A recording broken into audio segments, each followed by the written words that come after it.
Zoning Commission meeting, February 7th, 2024. Let's see, we'll start with roll call. Mr. Palmquist? Thank you, Chair. I'll start at that end. Commissioner Wheatley? Present. Vice Chair Barton? Present. Vice Chair Griner? Or I'm sorry, Commissioner Griner? Present. Chair Levi? Present. Commissioner Bean? Present. And Commissioner Faircloth? Present. We have a quorum. Commissioner Bubenik is not in attendance. Okay. First item up for discussion is the administrative section, and item number 1 is approval of the minutes from the January 3rd, 2024 meeting. Does anyone have any comments? I do. Go ahead. We've had a little discussion about this. In July 2021, Planning and Zoning Commission moved to action minutes that are an abbreviated version of the summary of the meeting to relieve it. Commissioner Barton, can you move closer? Sorry. So in January 2021, the Planning and Zoning Commission moved to action minutes to reduce the administrative burden on staff. Just speaking for myself, I don't believe that the action minutes fully capture the breadth of the meeting that we had, specifically not including motions that don't get voted on. I think any motion that is put on the table needs to be captured in the minutes. And our last meeting, we had 2 motions on the kitchen place that aren't reflected here. I would like for us to explore moving back to a more robust meeting minutes format. And I just offer that comment for consideration. Sure. Yeah, so we did look a little bit into that, and we're following the best guidance from the clerk's office currently, which is the action minutes with the video to supplement the more further discussion. They did suggest that it's an option to kind of elect a minutes taker from the commission to take more detailed minutes too as an option. So if either staff resources doesn't provide for that, or it's not recommended best practice, that's always an option as well. I know that puts the onus on a commissioner to take minutes during the meeting, which is cumbersome, or after the fact, which is a lot of work. But it's something we can talk more about going forward. So could we explore like AI tools that there's good meeting summary tools out there because everybody's on remote meetings? We've been looking into that for like a Historic Resources Commission, because they have, since they're always quasi-judicial, they require full minutes. We can see what the current status of those tools are. I know a lot of them were not as satisfactory as you would think, and even like that's not AI, but it's a transcript, like Google Transcript or whatever is. But so we have been looking into that, so we can check in to see where we are with trying to find the right tool for that kind of application for sure. It may be overly. To add the motion. Yeah, sure. We could amend, if your specific concern is that it didn't include the motions, we could amend these minutes to include those motions. And you can always amend minutes if you think it's omitting something really important like that, and then maybe a larger discussion about. Was that your primary concern with these minutes? I have a question. Just first, and then I will. That's the primary concern. I think there's also, anytime conditions are attached to a project. So when we have a conditional zoning, the conditions that are the basis, if we add any, obviously we're not going to repeat the full Exhibit E project conditions in the minutes, but oftentimes we'll add conditions. I think those definitely need to be captured. Yeah, we can. And I don't think do there that. were in January, but just. There weren't, yeah, but we can definitely do that more going forward. I think we kind of got a little bit away from that at times, but we can make that part of standard practice for sure. Thank you. But yes, I think for me, since we are currently using the action minutes format, the only thing missing would be fully capturing the motions that were made that weren't voted on. Mm-hmm. Okay. Mr. Wheatley? Go ahead. Yeah, I mean, I have a strange question. Maybe no one's ever thought about it, or maybe they have. What are meeting minutes for? What do those actually do? I just don't know. I mean, to have a record of the meeting, so folks who weren't present know what happened, or you know, we're not arguing a month later about what actually happened, or who voted for what, or what the discussion was. But it's a good question. It's something we should just do because we've always done it, like meeting minutes and All things like that. meetings, it's part of a public meeting. But- You need to keep meeting minutes. They often get used if there are legal actions. That will become part of the record. So, So it's like, I guess, meeting minutes are like to convey what happened at the meeting and what the overarching themes were and what were discussed and things like that. they can be very general, and even the city clerk does that for city council. We record it, so if anybody actually, and sometimes if something goes to court, you have an actual transcript of everything that was said, but it becomes very unwieldy to have every word that was said. So yes, the tradition is that it gets summarized. Could we pull up the meeting minutes so I could see them up on the big screen and others who might not have the same access to data? Could we do that, you think, to let people know what our meeting minutes look like? Sure. And they are in the meeting materials, aren't they? I don't see. They're all linked off of the website, so. It's under the boards and commissions. January meeting, yep. So I'm gonna go to Planning and Zoning Commission.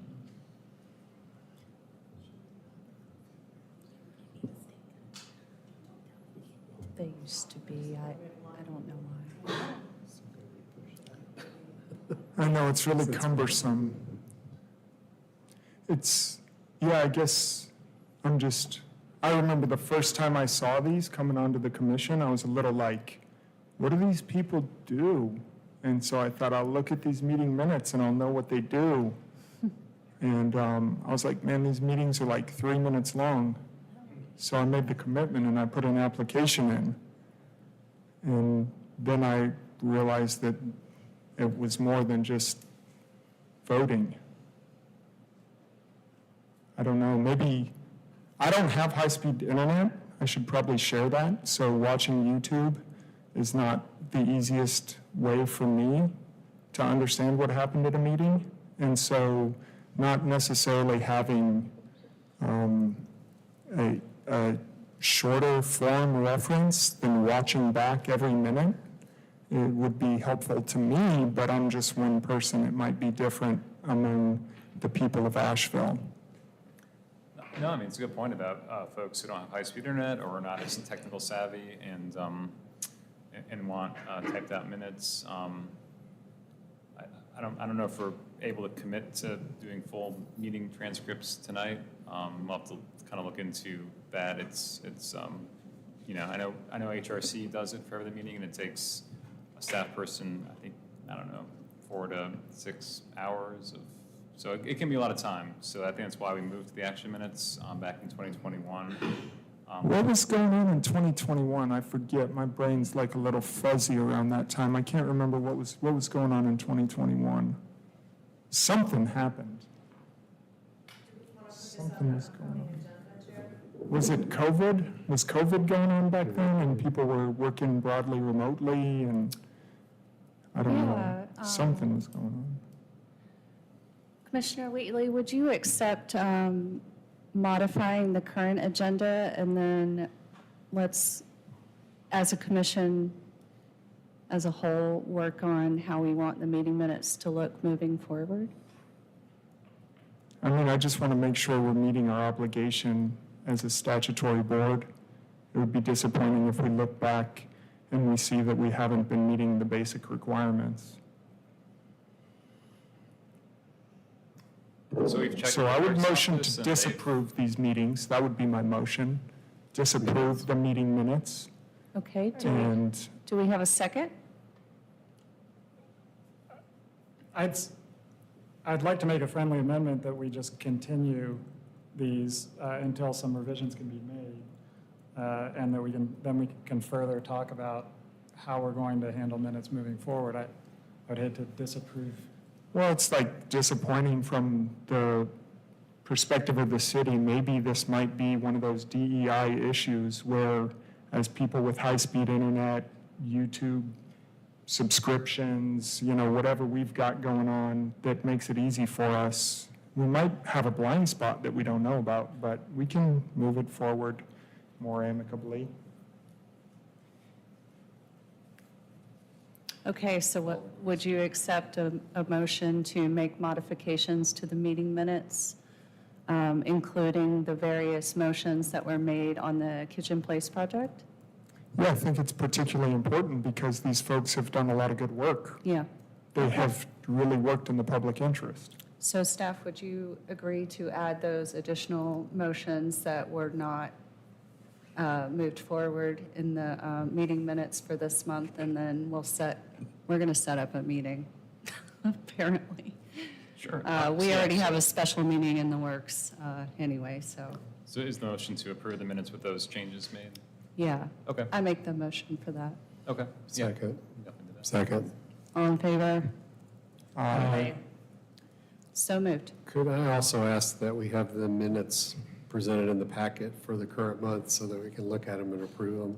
Sure. Rather than the prior month? I mean, I know they're the last month's work, but if Right. we're approving them in the current month, Sure. it should be part of the package. Thank you. Yeah, thank you, Brian. All right, And I think we'll need to continue those two items before we move on to Okay. the next item. Yeah.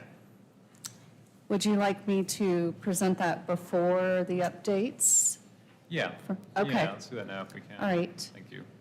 In the later portion of our meeting, we had a ministerial public hearing. It was for a Level 2 site plan review for 215 Haywood Street, and that will be continued to the March 6, 2024 Planning and Zoning Commission meeting. And I would like to make a motion to continue that application review. Do I have a second? Second. All those in favor? Aye. Okay. We also have another, sorry, I'm a little tongue-tied here. Okay. So the next one is a quasi-judicial public hearing. It's a special use permit. You may be familiar with the term, it used to be conditional use. That's actually been changed to special use based on North Carolina general statutes. And so this was for a group home at 130 Rock Hill Road. And because this change was made in the text amendment and our process the last meeting, and also at the applicant's request, this is going to be continued to the March 6, 2024 Planning and Zoning Commission meeting. I make the motion that we continue this application review. Do I have a second? Second. All those in favor? Aye. Okay, so moved. We're also. Put the agenda up on the screen? Yeah, thank you.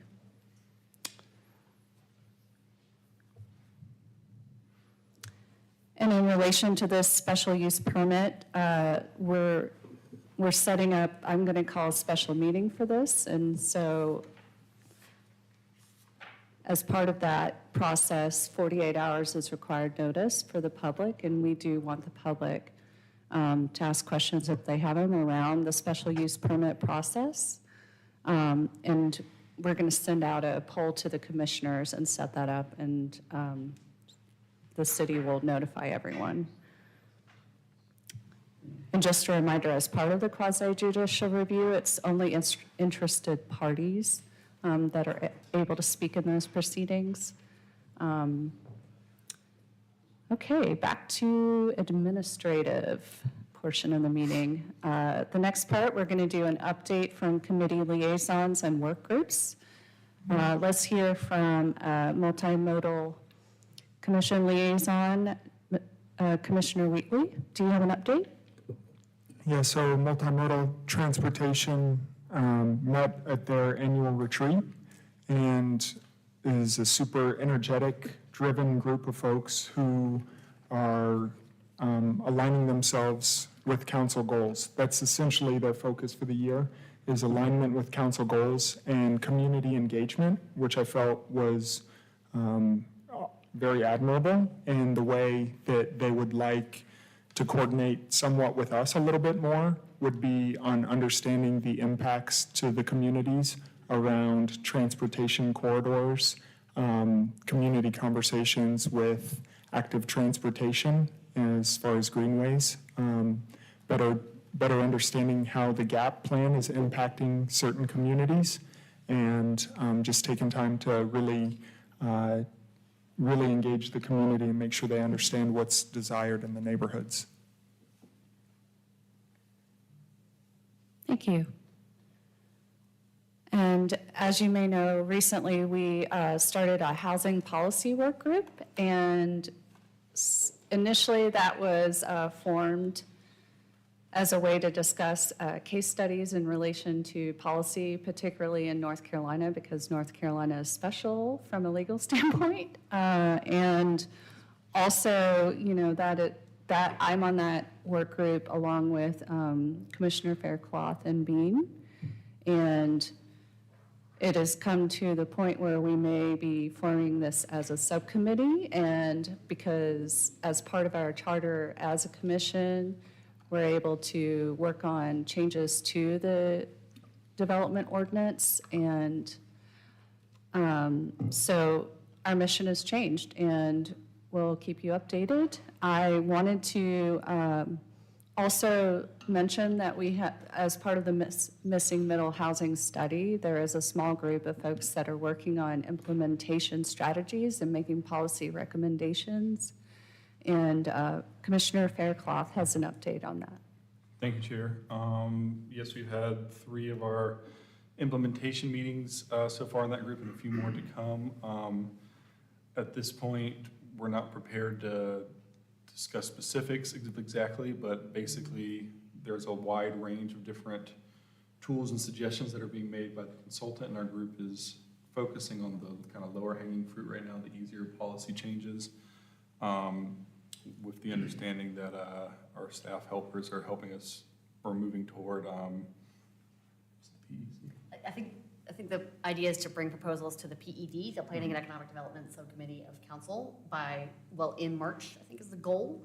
And then that would theoretically be on track to get recommendations to council for a vote in June, is the hope.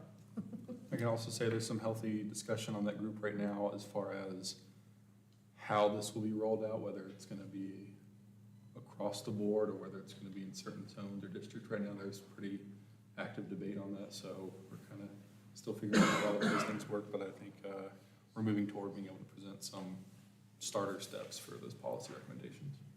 And may I ask, what is the makeup of this small group? Are neighborhoods represented? There is members from the Legacy community there, from NAC. Yeah, Legacy Neighborhoods Coalition, the CAN Coalition of Asheville Neighborhoods, and the neighborhood, what does NAC stand for?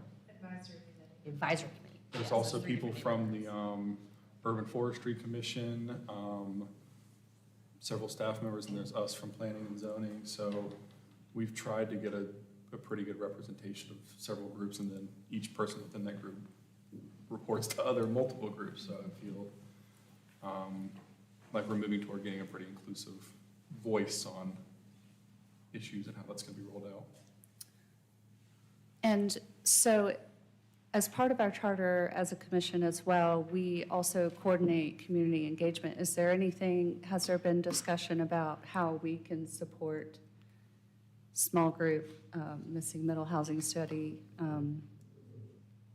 interaction, or how the housing group, policy group could work on that? I don't know that there is at this point. I mean, those meetings of the work group are posted. The recordings of them are posted on the Missing Middle Project webpage of the cities, and so you can watch those. And then there will be plenty of public engagement opportunities as these proposals sort of march towards getting to council for a vote. But I don't know that right now there is a public forum. But you know, I think getting recommendations from the community, from anywhere, to any of the members of the work group or city staff to include in those conversations is welcome. Okay. So I'll also say that while the consultant was working over the last 12 months, they held lots of public meetings, and the point of their work was to get the public input. At this point, we're trying to have a smaller, more agile team to actually make hard recommendations right now. So we're trying to, so there has been opportunities during this development of recommendations for the public to be involved. Do any of the other commissioners have comments or questions about the updates we've heard today? No? Well, I appreciate the updates. Thank you so much for the transparency. Okay. We'll move into our legislative public hearings. Another presentation? Oh, my gosh, this was the thing I was excited about. Okay. I'm a nerd. I'm a planning nerd. Okay, so we're going to get a presentation from the Director of the Planning and Urban Design Department on the Comprehensive Plan 5-year, maybe 6-year report. Take it away. Thank you, Chair and members of the Planning and Zoning Commission. As noted, my name is Steph Munson-Dahl. I have the honor of serving as the Planning and Urban Design Director for the City of Asheville. Tonight, I'm not really reporting out on the progress that we've made on the plan, but I am going to engage you, and it's the first step of re-engaging the community on what our comprehensive plan is, what we plan to do to examine it this year. And instead of burying the lead, I'll just tell you right off the bat, this conversation is really about updating the UDO. So that's where it's going to lead. So we'll get there. So yes, it was adopted in 2017. So last year we were very excited. We said, oh, it's been 5 years. Let's start getting some information together. So now it's going to be 6 years by the middle of this year. And we have a plan, which we're going to get to. But just as a reminder for everyone at home, the purpose of the plan is multifold. And this is how we can actually look and see whether or not this plan, when we do assess it, has been successful. So some of these things we might anecdotally be able to say, yeah, it's been somewhat successful. It does highlight our community's aspirations, our challenges and opportunities for the city. It has a lot of information about priorities. Those are divvied up in different thematic areas. And we even have an implementation section with prioritized theme areas. It provides a vision and it guides policy making. So the issue I think that all of us are aware of is that we have moved away from talking about the comprehensive plan on a regular basis. So how much is it really guiding our policy making? We use it in our staff reports, and you all have to find that things are in alignment with the comprehensive plan, but it's not necessarily used for other things other than these land use decisions. And while land use is a large part of the comprehensive plan, it really addresses much more than that. You know, we're talking about how our city grows and develops, but it's programmatical areas, and it includes, you know, everything from parks to how we should be looking at social inclusion. So I mentioned it outlines our goals and strategies, but more important is it actually talks about outcomes that we're looking for, and then we have an opportunity to use some of the information that's in there to actually measure our progress. So if you go on the cities, I'm going to send this to you all afterwards, and we'll put it on the Planning and Zoning Commission web folder so that people can see this. But I do want you to know what we are very good at is measuring our progress with council goals. And council goals are very well aligned with the comprehensive plan. So there is a tie in there. They kind of look at the comprehensive plan as an umbrella, and then they're adjusting their strategic goals on maybe an annual basis, or their strategic theme areas, still in alignment with that, but to address something like, for example, in the last 6 years, I would say that we understood that we had a housing crisis before. We probably really, really, really understand it now. We have a lot more data, we've done, and there's been a lot more development. So what has staff started to do, or what are we going to be doing this year? So the first thing that we've started is a data book. And a data book means that we have gone through the hundreds of pages of the plan and pulled out every single reference to data when it talks about you know, how many miles of streets that we're maintaining, when it's talking about what our median income is, all of that, and put it into a database. And then we got a semester-long internship with Dr. Ken Betzalel's class at UNCA. And we're going to be hoping to, while he is, I believe, retiring, we're hoping to work with UNCA on a regular basis now, on a yearly basis, to say, how have we changed as a community? And we want to track that because it's an important basis for us in making decisions. The other thing we're looking at is actually mapping our development patterns. When you look at the comprehensive plan, it really states that we should be growing along corridors, we should be growing in urban nodes. At the time, we called them innovation districts. Maybe that's something we need to update. And we only outlined 3 or 4 areas. And then we talked about downtown. And I'll tell you that our staff has looked at residential growth in downtown, and we're not seeing the kind of residential growth that we are looking for. It says all over those 400 pages that we want to drive growth to urban areas, take advantage of our infrastructure, but we're just not seeing that development happen, and I'm going to be asking you to help us figure out why that is, really. The last piece of this is that we need to evaluate our progress on these goals. Each one of these areas has suggested metrics within them. For example, one of the metrics about improving the development character is how many form-based codes have you adopted? They're really looking to see, like, are we modernizing our codes? So wink, wink, nudge, nudge, that plays into what we're looking at later. Just want to pull out a couple things. This is a graphic from the plan. It's just part of a larger graphic. And what you see here is that each of the little boxes along the spectrum line is looking at the city of Asheville, which is it's a blue square, compared to our other peer cities. And our community kind of looked and said, okay, peer cities might be Charlottesville, Virginia, Greenville, South Carolina, Chattanooga. Just comparing what do we look like as a community versus these other places, and also the United States as a whole. So what I've done here is just say that we've looked at about 30 different data markers at this point, and those blue X's are kind of where we are now. So I don't know where exactly we are in comparison to those other cities because I don't have their updated data, but I can, for example, tell you that we're skewing older. So if you look at the demographics now, our average age is a couple years older now. Our population density is higher, but it's not any more high than what you would expect to see with our additional population growth itself. So it's not being explained by people being driven to live in an urban area because there's lots of great residential downtown. It's just because of normal population growth. And the population growth, you can see, tracks exactly with that. Place where we and the entire region has done some surprising difference is median household income. So our median household income is actually growing, and part of that is because we're skewing older. So we have less young people who are emerging in their careers. So that's something for us to think about. But the main question that we have to ask ourselves is, why is none of the data that we put out in the comprehensive plan disaggregated by race?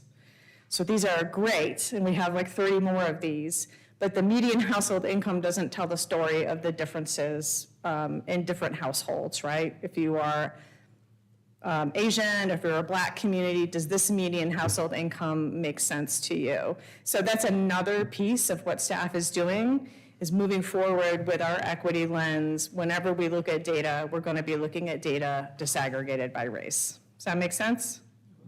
Okay. A little note on our population growth, just to kind of put the numbers out there, is a reminder that we are seeing about 1,000 people or so move into the city, not the metro area, but just the city of Asheville a year. And so what we're going to be able to do when we start looking at this data and having conversations about it is kind of look at the number of residential permit starts that we are seeing, and saying, are we keeping up with the demand? We all know that we aren't. And there is some data out there that talks about our ratio of new residents to what we're seeing for new units, right? And we all know we have no vacancy rates, essentially, for our other housing. And so some of these things really matter to us more than they might matter to other communities like where I come from, outside Rochester, New York, where there might be a lot of empty housing. So, but that's where we are right now with like the most recent, if you go to nc.gov, they do, this is the state demographers, by the way. The data that we look at for population is we have some that's from the census and different estimates, and that one's the 2010 is straight from the census, but these other pieces, the city of Asheville uses the North Carolina state demographers, just as a point of information.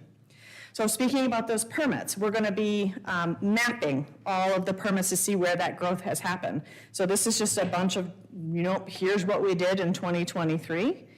The number of permits for different things, but where it's gonna really matter is when we put these on a map. And you can see them, and you can say, wow, that's interesting. I can kind of see some geospatial patterns here. So we're gonna be asking for you to look at that, especially, again, when we're talking about driving transit-oriented development and driving people towards urban centers, is that really happening or not? So speaking of which, the transit supportive centers and corridors, that's something that Mr. Wheatley brought up. It's something that you all have brought up as a potential area to look at policy change.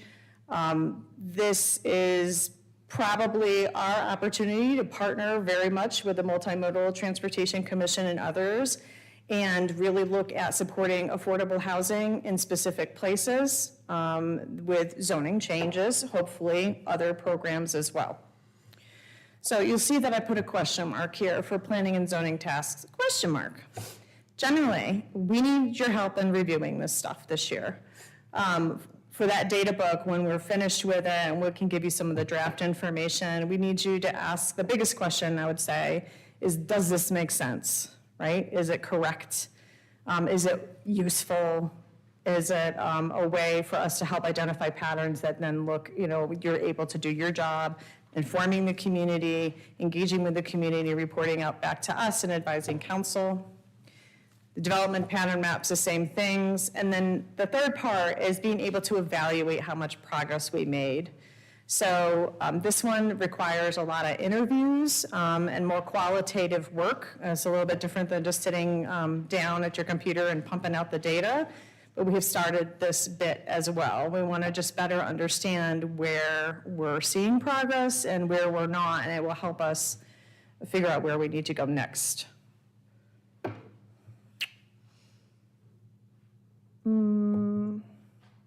Well, part of the slide did not load, and it is a beautiful aerial photo. Just close your eyes. It's a beautiful aerial photograph of the core. It's not all of the city of Asheville, because as we know, the city of Asheville has a very interesting shape with a long tail. But the lead that I was talking about here is this all points to something important that you have put down in your annual priorities, and that staff has been talking about and council has been talking about for many moons now, and that is, it has been a long time since our UDO was comprehensively examined and updated. As a matter of fact, for some of you, we did see, like, if you remember when Princess Diana died, that is when the UDO was updated. If you remember when Ellen DeGeneres came out on TV and what a big deal that was, that is when the UDO was updated. And when we had people that work for us in our department who were not even born when that happened. So we don't have the authorization yet to update the UDO, right? We do not have that direction, but we're working towards that. And so that may be this year, it may be next year. But I want you to know that our staff has given information to our city manager's office, so that if they talk with our city council people, they understand what kind of resources would be needed for us to do that work. We would like to start that work this fall.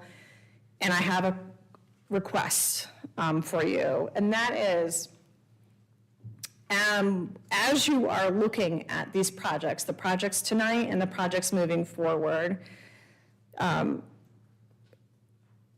start considering what kind of ordinances could be changed, like what is frustrating you? How could the UDO be better? How could it create a better project? It's a pretty simple request, But if we have our own lists, they're everything from like, these things don't match, we haven't updated this piece yet, this doesn't, we have pieces of specific ordinances that we know aren't driving the development we want to see, but we need to start having some early community engagement, and you're it. That makes sense. So what I would say is that probably we'll talk with the chair. I might be requesting from you that maybe every other month in these meetings, we're reporting out on the comprehensive plan, and it provides a frame for us moving forward to talk about what those UDO updates might look like. And I'm happy to answer any questions if you have them. Thank you. Okay. Do we have any questions? No? I got eyebrows. I don't have questions, but I will say that's exciting. Nice work. Yeah. I'm excited as well. All of staff in the entire city across departments are supportive of this, so. Well, I don't want to be a downer, but I'll speak up because I'm not as excited. Okay. And I'd like to start with an apology, at least on my part of the board. And I think it's responsible maybe for this board to apologize broadly, because clearly in the UDO, Chapter 7.4.2, we were supposed to be doing an annual review of the comp plan.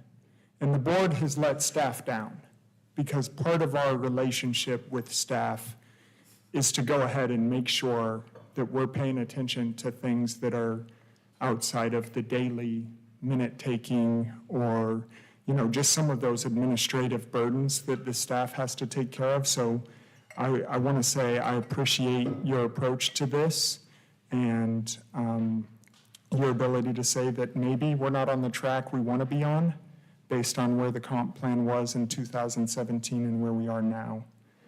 You said something interesting in there about tracking developments. I think on Map Asheville, or Asheville Maps, whatever it's called, they actually do have the permits. Some of them. Yeah, especially the larger ones. The larger like ones. large housing permits. And so I took a little glance at it, and in the last 5 years, we haven't done great at encouraging development along transportation corridors. And part of that study, I would like for folks to hold in their heart, because I heard form-based code in there as a solution. And I'm not always sure that the newest, greatest tool is the solution, because we have form-based code in place. So we could look at Haywood Road, for instance, and I'm not sure I've ever seen an apartment complex go up on Haywood Road. And so that would maybe lead me to believe that form-based code isn't serving West Asheville and enhancing density along that transit corridor. So the question is, outside of adding to the UDO, might subtracting from the UDO be something we look at for an improvement for development? Yes. Nice. I like reduction. I'm not smart enough to hold all those pages in my brain. But you did touch on MMTC, which I greatly appreciate, because I think, transit specifically along transit corridors, and how important that is, and that we can coordinate with MMTC, because a car costs an average person $1,000 a month between fuel, insurance, car payment. So if an apartment is $2,200, maybe having that near the center of town and commercial opportunity could be calculated into sustainability and affordability. I don't know. Is that something you guys are looking at, the total value? Absolutely, yes. That's a common metric in looking at affordability. Absolutely.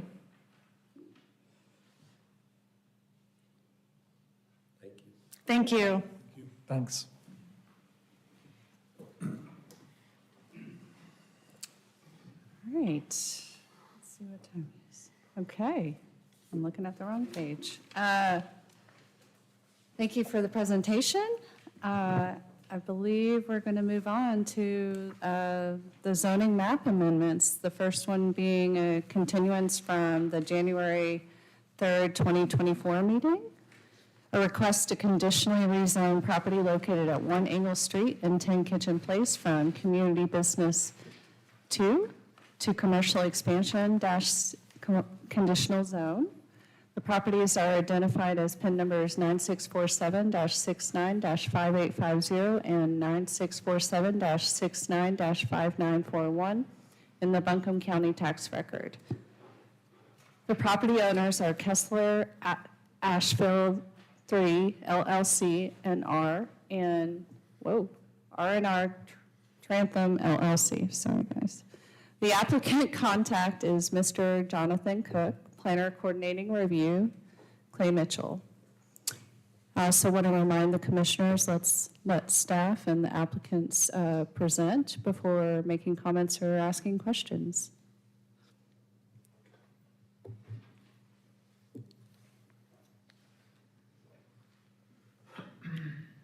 Chair, Commissioners, good evening. It's been a long month, and I wanted to abbreviate the general details of this application because it appears that might be some people here that were not at the last meeting, and also to reorient you to the site, and then go over some of the information that we've exchanged between the last hearing and now, talk a little bit about the process and what role staff has in supporting this commission, and answering questions, and then turn it over to the applicant to make a presentation based on some of the questions you raised and some of the materials that they have provided. So thank you. One thing that I didn't actually spend a lot of time on in the first presentation is the existing conditions. One of the things I do enjoy the most about being a planner in the city of Asheville is the ability to post all of these sites with signs. So you see all those Z signs. Everybody thinks it's some Ukrainian thing, but it's not. It's a zoning sign. And I had the opportunity to walk around this site. This site has 5 curb cuts. Every single road that it fronts on currently has a curb cut. It's a bank building with surface parking and drive-through. It's clearly a very auto-centric use, immediately adjacent to the All Souls Church along Kitchen Place. The sidewalks along Hendersonville Road are narrow, immediately adjacent to the roadway, incredibly scary to walk along, and I think it's an important thing to reflect upon, considering what's out there today and what's happening with this application and in general in the district. The site plan it shows almost a full block development of that location. The surface parking will be eliminated. Subsurface parking will be installed. It will be fully valet access. The entrance to that subsurface parking is along Boston Way. Immediately adjacent to that entrance where you see the 2 arrows is the location of the receiving loading berth area and the trash facilities. The 2 locations that I've circled in that kind of light blue represent separate space, kind of distinct, but it obviously can be considered related. I'm sure that we'll get a high traffic from hotel guests. The upper portion is a restaurant and bar facility, and the lower is open, but it's currently labeled cafe, gallery. The large block in the very southern portion of the plan is a spa with some back of office area behind that. Midway up Hendersonville Road is another large square. That is a ballroom. And then at the very top, adjacent to that entrance, are a receiving location, a room for mechanical equipment, and a room for electrical equipment, as well as some more back of office areas. That's the configuration of the ground floor of the building. The upper floors primarily include the 99 rooms. The total square footage of the site since our last review has gone up to 105,000 square feet, and I'll let the applicant explain that to you, what went on. In our review, we looked at the configuration of the building. This building was approved and reviewed by the Historic Resources Commission. It had 3 meetings, lengthy meetings. A lot of topics were discussed. I provided in my updated memo a link to the finding of fact and the last month of hearing minutes, as well as a link to the entire relevant information that the Historic Resources Commission reviewed. Concerning us, we looked at the ground floor. The access to the hotel is really along Kitchen Place. This is a U-shaped driveway that provides all the drop-off and pickup opportunities for guests. This is where the valet will be engaged, who will take the cars to the double layer of parking that is beneath the building. The primary pedestrian entrance to the hotel is also located about at the middle of that U-shaped drive. Subsequent to the January meeting, the applicant has also shown the bicycle parking being in the same location. And you can also see from the site plan that there are doors to the spa, as well as the cafe and gallery, and along the corner to the restaurant, all fronting on or adjacent to Kitchen Place. The architectural details and the building design elements were reviewed by the Historic Resources Commission, and as we discussed in the memorandum, we deferred a lot to that. And it is a challenge for us to try and understand, where that kind of preemption starts and ends, and where our other ordinances pick up and allow us to look at these topics while still respecting the authority and the super authority, for lack of a better term, of the Historic Resources Commission when it reviews certain elements of the design of the building. So because it's a full block building, there's a little bit of a challenge providing open space and some landscaping. The technical modifications include a modification to the building impact, but only the tree portion. The building, based on its gross square footage, would require 27 trees. They're asking for some modifications to that with the single spruce. If you've been to the site, at that corner adjacent to All Souls, there's a pretty significant spruce tree, and the building has a cut in it and green area to try and preserve that spruce tree. They are going to try and preserve as many trees along the street scape of Kitchen and Boston and even Angle, but along Hendersonville Road, the street trees are going to be replaced with what I believe is the recommendation of the historic district, both the species and the spacing, and we've reflected that in the application and the modifications. So some updates, which also give me an opportunity to kind of get a little bit outside of the specifics of the application and hopefully provide you with some perspective on what I view my role is and how I interact with this commission and the challenge of what we do on a daily basis. We write reports to you that kind of require us to get to the point where we come to the best conclusion that we can. Our obligation is not only to you, it's to the council, it's to the comprehensive plan, it's to the citizens, and it's to the applicants. So we have to walk a very delicate balance and try and get to the best application that we provide. That report summarizes that work. In my opinion, it over-summarizes it. I'll just be honest with you. And I think that we saw evidence of that because of the need of the additional information that we have provided. So I've asked that and have received some positive support on trying to explore ways that we can supplement our reports with additional information without lengthening them, where we think there might be some need for additional support for our conclusion. There are 7 of you. You are not going to agree amongst yourselves. That's why there are 7. You don't have to agree with me. My recommendation is not a mandate. It's the best conclusion that I could come to. And that's my obligation. And sometimes it's really hard. I can't say I'm so young that I wasn't born when this UDO was amended. But I did not write this UDO. And I have a very long list of provisions that I think should be changed or considered or thrown out. That list is really narrow, but it's still there. But the fact is, I have to work within the context of this. And this application is probably one of the most complicated planning applications I have seen in my 25-year career as a planner.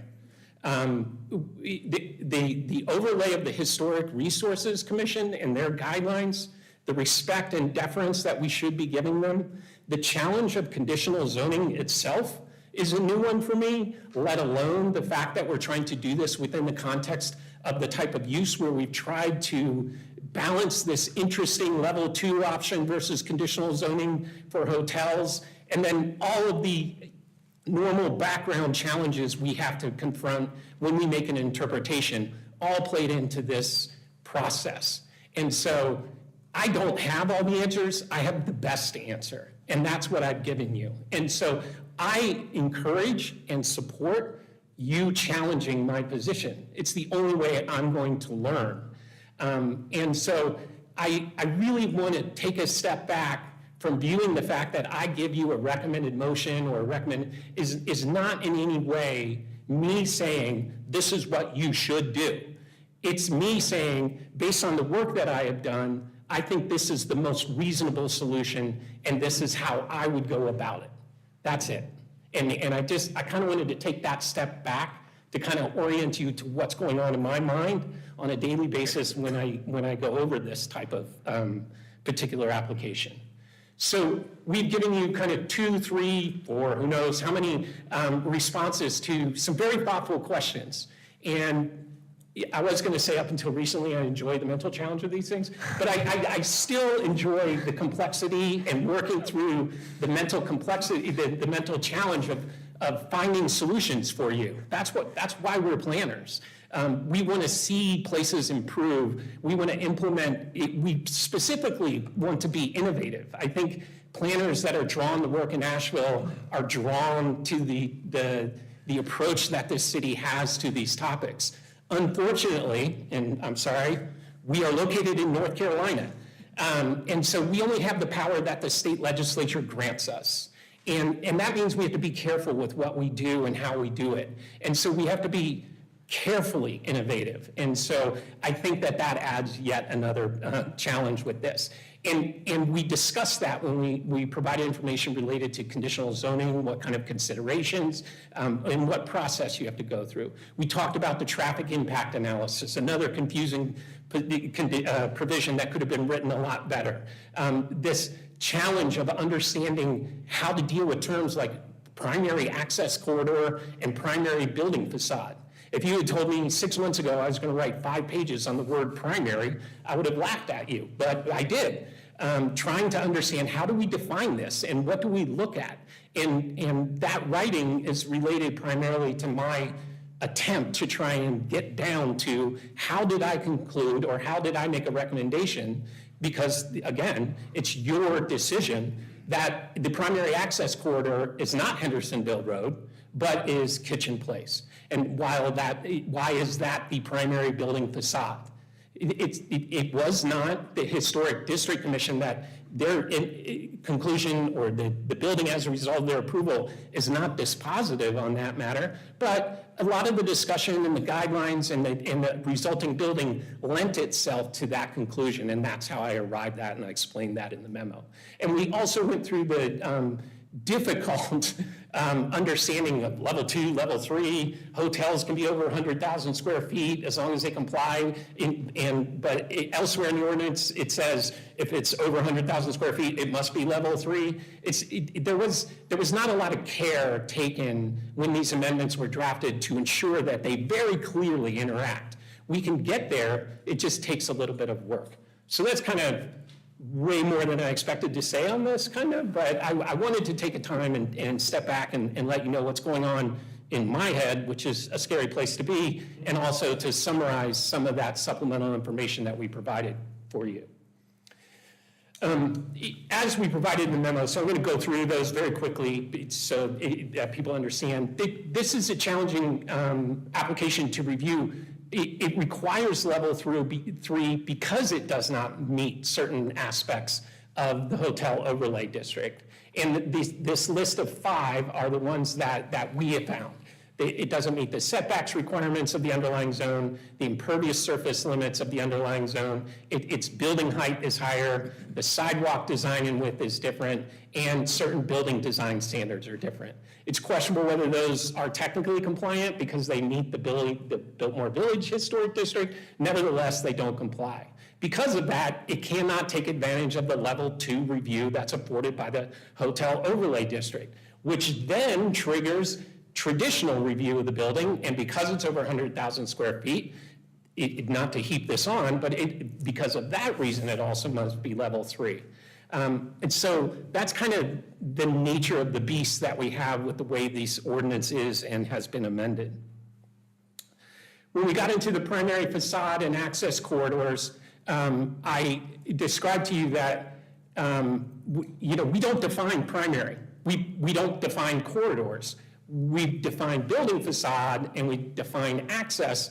And so by operation of the UDO, we have to, oddly enough, go to the dictionary.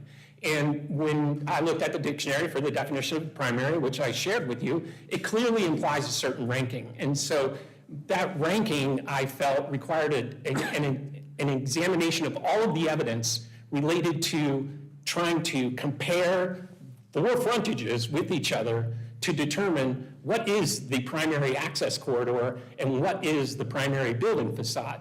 And I'm not going to belabor the point, but it appears to me that the most defensible conclusion is that it's kitchen place. And I think the biggest challenge with that conclusion is how busy Hendersonville Road is. And I understand that, but there's very little access to the site from Hendersonville Road. And I know that this is, maybe something we want to promote, and I think that hopefully your discussions with the applicants will talk about how they've tried to reorient the design, add some fenestration, add an additional entrance on that side.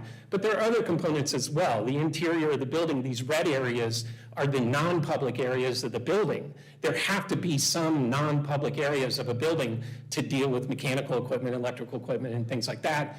Complicated by the fact that this is also in the floodplain. All of these things have to be above the floodplain, especially for the electrical equipment, in order to serve the building. And so there are certain areas that just can't be pedestrian access points. So based on all of that, it was my conclusion that the best defensible primary access corridor happened to be the same as the primary building facade, was on Kitchen Place, and that the other facades were secondary, for lack of a better term.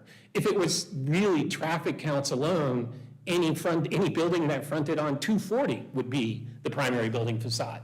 But clearly that can't be what we intend because there's clearly no access from 240 onto buildings. So that's kind of the method to my madness of trying to get to a point where I can give you insight on how my recommendation came to the conclusion that it did on those 2 topics. And so this is the quote, this is what I wrote in the memo. This is the facade of Kitchen Place, with the central area as the entry. Building 1 is where the restaurant is with the entry on the far right. There's building 2 and then the spa and the entry there. This is, in my mind, the primary building. And so Kitchen Place facade is the most active and engaged building facade with respect to its placement on the lot and its engagement with surrounding resources, and is access to the building for vehicles, bicycle, and pedestrian users of the site. That kind of sentence pretty much sums it up for me in terms of why I reached this conclusion. To see it graphically, this is a view from, in the lower left corner, you're standing at the plaza, at the point looking toward, the trees are filled in. There's no winter picture, sorry. But you can see All Souls Church at the end of that roadway, and the green area kind of, that to me is kind of the primary access corridor for this general area when you consider all ways of access, both in terms of pedestrian as well as vehicle access for that site. So the technical modifications I went over, one I wanted to clarify, these are all, nothing has changed except for the last one. I've been working with the applicant to get a definition. There are 2 defined internal loading berths. They're 1,000 square feet in total. The reason there's only 2 is because you can only get 2 vehicles in there at the same time. Our ordinance requires 4, but they only be 250 square feet. So there could be 4, but you just can't get 4 vehicles in at the same time. So that modification will be clarified on the technical modifications, and the rest will remain the same. So with that, if you have questions for me, or you'd rather go straight to the applicant, these are the informational points that have been provided by the applicant, history of the application, a summation of it, design elements and their decision rationale, specific attention to fenestration and entrance, and then some enhanced crosswalk facilities along Hendersonville Road, and then an analysis of multimodal transportation and connection to the site. So thank you very much for probably, well, I'll get in trouble for making this presentation too long, but I hope that it helps kind of reset what we do, why I do what I do, and a little bit about, we don't think this is easy. I respect that. I respect deeply. I live this. I get paid to read that thing. You all volunteered to read the UDO and administer it, and I'm here to support you. So let me know what I can do. Thank you, Mr. Mitchell. You're welcome. Do commissioners have Can I questions? say a really, really heartfelt thank you? Like, I heard you, I don't know how these folks did, but we don't think you're not trying, and that's abundantly clear. You put a lot of heart and effort and technical competency into it, so we appreciate you too. Thank you. That means a lot. I'll just add to that, your work over the last month to educate me, the rest of the commission, the public at large is so commendable. I really appreciate it, so thank you. Thanks. Any further questions or comments? No? All right. Let's hear from the applicant. Good afternoon, Commission. My name is Christian Sotil. I'm an architect and a planner and a historic preservationist. I'm also an educator, a teacher at the Savannah College of Art and Design. I'm glad to be back with you, and what I would like to do is provide a brief overview of the project. Didn't have a chance to do that in January when we came to visit, and I think Mr. Mitchell's done a wonderful job of getting down to some of the specifics. I want to back up for just a minute and sort of big picture of our 4-year journey on this project when we began work on it. I also want to let you know I'm joined today by members of the project team. Mark Kessler is here from the Kessler Collection. John Noor is here with Robertson Stevens here in Asheville. Jonathan Cook is here from Rabin Architects. They're the collaborating architect on this project. Also Jason Hammond, Director of Construction with Kessler, and Matthew Lehman, who is the General Manager in the Biltmore Village for the Grand Bohemian. So we have our folks here. If there are any questions that I can't answer, they'll be happy to do it. So without further ado, can I? Yeah, thanks. Okay.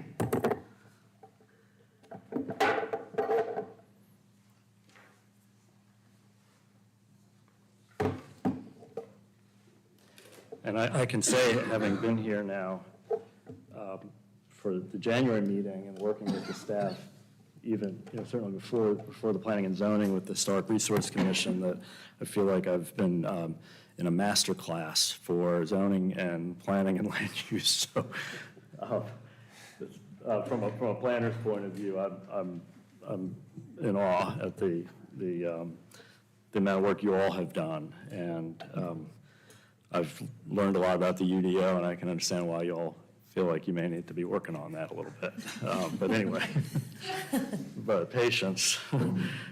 So the presentation I have, and I'm going to just sort of go through it quickly, maybe focus on a few things. But like I said, I wanted to kind of begin at really sort of back up and look at context and, of course, the core of the city of Asheville. But then, the unique context of Biltmore Village as a historic district in its own right, and also a place of a very unique and very specific character overlay, which is certainly well known to this group.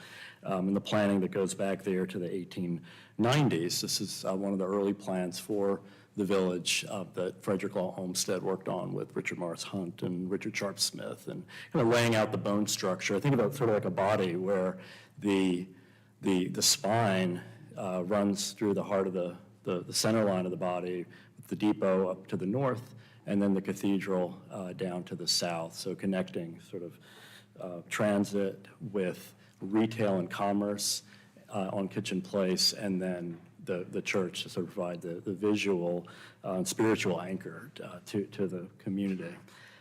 It's a beautiful plan. The 20th century was not so kind to it, as we all know, as we lost a lot of the built form for auto-oriented uses. But thankfully, for many generations here in Asheville have been defending and writing plans to encode the future of the village as redevelopment comes along.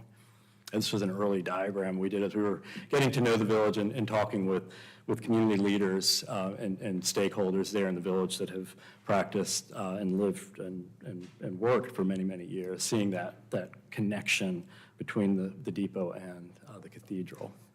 So we looked at it today. We see that sort of paradox of the parts of the village that are really intact and the parts that need work, particularly along Hendersonville Road and the auto-oriented frontages there. So we spent a lot of time really looking at the entire block all the way around, all four sides very carefully, looking at areas for frontages, retail frontage, access, and pedestrian orientation, 360. The code, sort of the code of codes for Biltmore Village is the Biltmore Village Development Plan from 1992. And that was really the guiding. We had this conversation even with the Historic Resource Commission that plan interacted with the Biltmore Village Design Guidelines, and these two plans together became the basis for their finding of fact in working through the design. But it does call out very specifically, and I think the benefit of this plan is that it's granular, block by block. It calls out the development strategy for the revitalization of Biltmore Village, and the block falls into an area that is the most sensitive commercial area, which is the blue zone there, which is the historic downtown commercial, which is zero setback and medium scale development. Surface parking or parking deck style facilities. And then the purple part of the site is the high density commercial, also zero setback, large scale development, full blocks. And so those were some of the framing elements of how the land use was applied to that particular block as we were coordinating with the plan. So we looked at it on the ground and looked at the frontages of this block.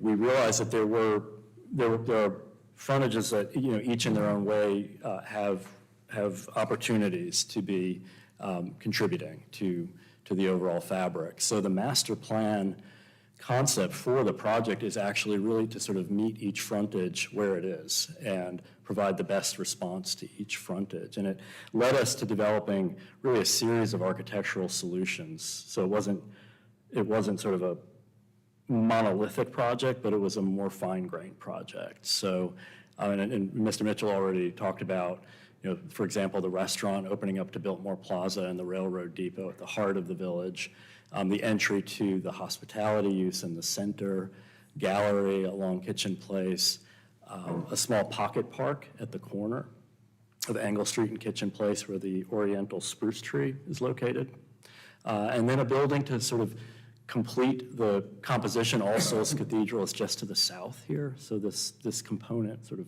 is a sister to that campus of the churchyard.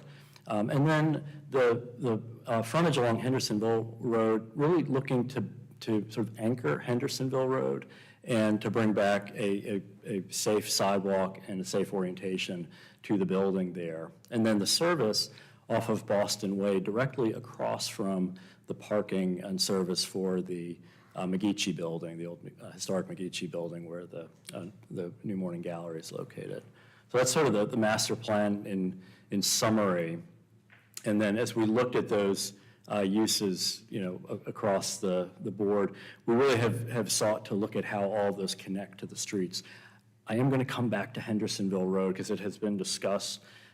Certainly the primary facade is Kitchen Place, but we've actually been, as we said we've been working on the Hendersonville Road frontage in terms of how the building can open to that frontage as well. And I'm going to come back to that, but one of the changes that's significant is we've really been working to bring the lobby all the way through the building so that you can enter the building from Hendersonville Road and be in the heart of the building and make your way to Kitchen Place or make your way back out to Hendersonville Road. As well, we've been looking at how to develop glazing across that facade. So I'll come back to those.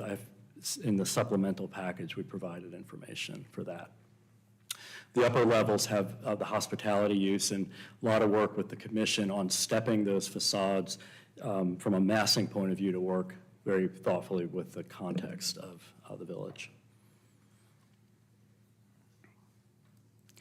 The site plan, and Mr. Mitchell talked about that.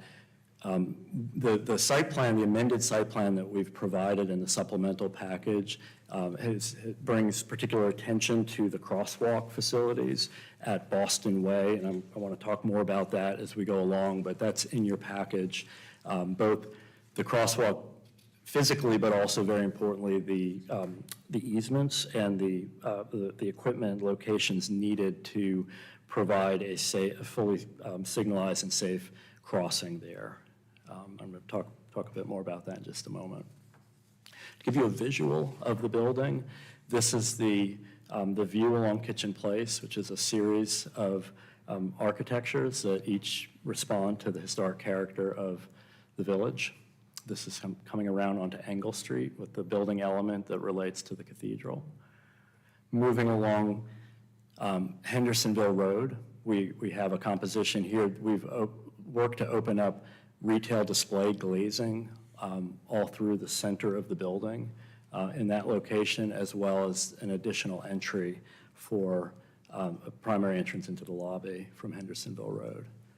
And coming around on Boston Way, where we have the entry for the subgrade parking and screening for the service area.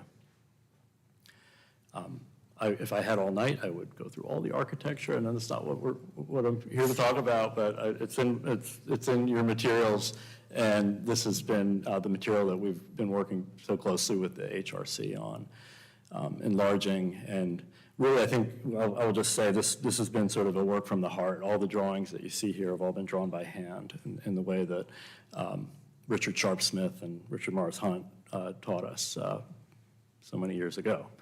And so we've really come to know the village very well through this work. I have a few perspective views to help put this in context. This is that view. If you were standing at Biltmore Plaza looking toward All Souls Cathedral, the Kitchen Place actually has a taper that was designed to actually accelerate the perspectival view to the church. I mean, that's how carefully Hunt and Olmsted worked together to create a beautiful, it's really a work of art, a scenographic work of art. So we felt this opportunity of restoring this block is to complete that scene again and build the book match to the other side of the street. And also, on Hendersonville Road, developing that frontage and working now to activate that frontage. That is something that we have taken very seriously between our previous meeting and where we are today with the project, and we think it's a better project as a result of that. This is back along Kitchen Place, and then this is now coming up on Hendersonville Road from the south. And then further along Hendersonville Road at the corner of Boston Way. So, I'm not going to go through all the colors and the materials and all the finishes, but everything has been very thoughtfully and carefully chosen to develop a 100-year building for Biltmore Village. So the supplemental package that we put together is directly related to our conversation in January when we met with this group.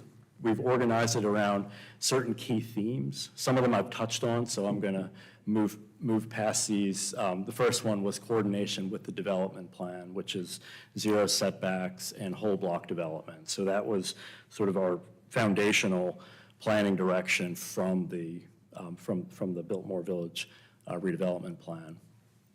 One of the items that Mr. Wheatley had brought up was coordination with transit, and I can say in January we had not studied that. That was not, we'd been so focused on this block in the village, we had not gone all the way back up to look at transit across the entire community. So that, the opportunity for us there was to really take a hard look at the transit, the 2018 transit master plan for the community, and start to look at what those routes are today and what routes are being prioritized going forward. So this diagram here shows the two sets of routes that pass through Biltmore Village, the S6 and the S3, and then the S1 and the S5. Both of those sets of routes come through first of all, with S6 and S3, come along All Souls Crescent, and then the S1, S5 come along from Sweeten Creek Road. Both of those route sets are not directly adjacent to the site. They're both about a block away from the site. But it gave us an opportunity to then say, okay, so with that arrival, then what are the routes to the heart of the village? So we zoomed in, take a closer look at that. And this diagram here is an illustration of how both those sets of routes bring passengers to the village. So along the S3, S6 route, we mapped the bus stops and the pedestrian routes from those stops into the village. And then from S1 and S5, again, your stops are at Biltmore Plaza, and they bring you down along Biltmore Plaza onto Kitchen Place.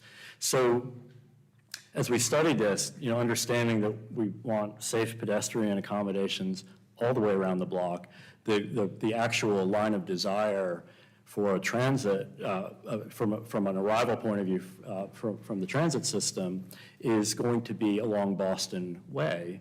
And it put particular emphasis on really coming back to this crosswalk and really doubling down on the imperative of the crosswalk to access the site. But when we realized, when we were looking at this, was the bigger opportunity that was emerging was we were actually, for the first time, bringing transit.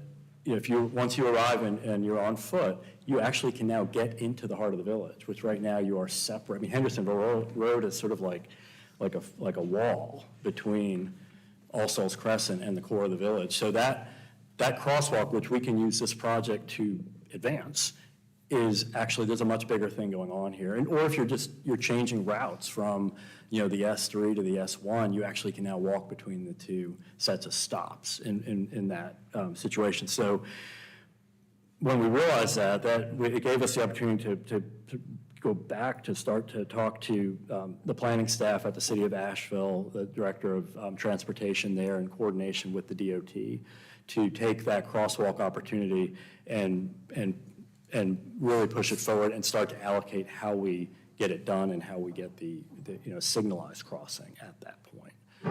So from a transit point of view, we got pretty excited about that. We said that makes a lot of sense to us. And as far as the architectural updates, we had talked about Hendersonville Road. We talked about opportunities to activate. I know Chair Levi, you had specifically brought that to our attention, and as we know, Kitchen Place is Biltmore Village's primary frontage, but we've put a lot of work into Hendersonville Road from the very beginning to bring architecture to Hendersonville Road in a very serious way. But we went back and said, what more can we do? Knowing we have a project that's been through the approval process. But we engaged with the staff at the Historic Resource Commission to ask what we could do within the bounds of the approval and where we are and what we had learned from this group. And so one of those edits that we made was really bringing the lobby all the way through and creating a focus on a new lobby entrance on Hendersonville Road in that location, so that there is connectivity through into this. You can enter the building directly from Hendersonville Road on foot. And then also going back and recognizing we do have two access points that are private access points, but they're actually very useful access points for staff that are using either entering into the spa or entering into some of the office and back of house area. So that gives us 3 entry points along Hendersonville Road, along that frontage. And then we went back to the architecture to look at what we could do in the 3 primary gables along that Hendersonville Road facade. And what we have done and in coordination with the staff is we've converted the glazing, the banks of what had been previously shown as paneling to retail display glazing along that frontage, a way of activating that street front. So we would have retail depth glazing so that we could, in a sense, carry the retail life of the village in the core along Kitchen out to Hendersonville Road. So even a passerby that might be, passing by in a vehicle will know that this is an opportunity to come out, come down into the heart of the village, and it sort of lights that facade up. And we think that makes it certainly a better facade. It also provides an opportunity for anyone walking along Hendersonville Road with the new sidewalk and positioning of the street trees, in the proper orientation, to then enter the building directly at that point. So this was a change that we immediately, when we realized was a possibility, we coordinated with our team, and I want to thank the city staff here in Asheville for engaging with us to do this. We were able to make the application for a revision to the design and have that reviewed in time to come back to you today. And so that work has been done, and what we are bringing you today is a fully approved design from the Historic Resource Commission. It has a certificate of appropriateness from them. So this is not a what if, this is something that is approved. And we think it's better. And I want to thank you for asking the questions that you asked, because it gave us a chance to do that. And I think it's better. I've talked about the crosswalks and the bike racks, so in the interest of time, I won't spend too much time on it. But we do have, in the Pocket Park, we've located one of our exterior bike racks, and then we have bike racks that are within the parking structure as well for staff that will be coming to the property to have secure and dry parking for bicycles there. So those were things that were added and shown in the plans now that have been submitted. Community commitments, some discussion about this. I'm going to do my best to talk about this, and if there are questions, we can go into it. But we recognize in the level 3, there is not, the public benefit table is not something that can be used.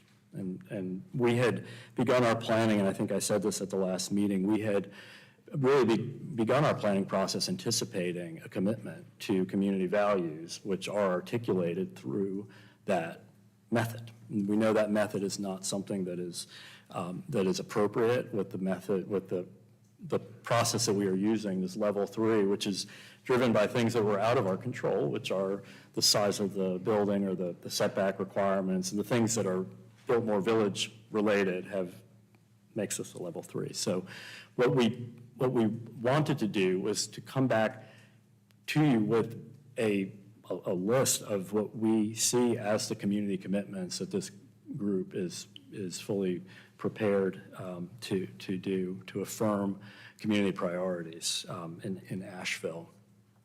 Some of these are physical, some we've touched on. The first I'll talk about here is the construction of the new public sidewalks and streetscapes, including street tree plantings. We have street tree preservation of historic trees, but then the new plantings as well on Hendersonville Road. So that's approximately a little more than 800 feet of new sidewalks that are part of the development block locally.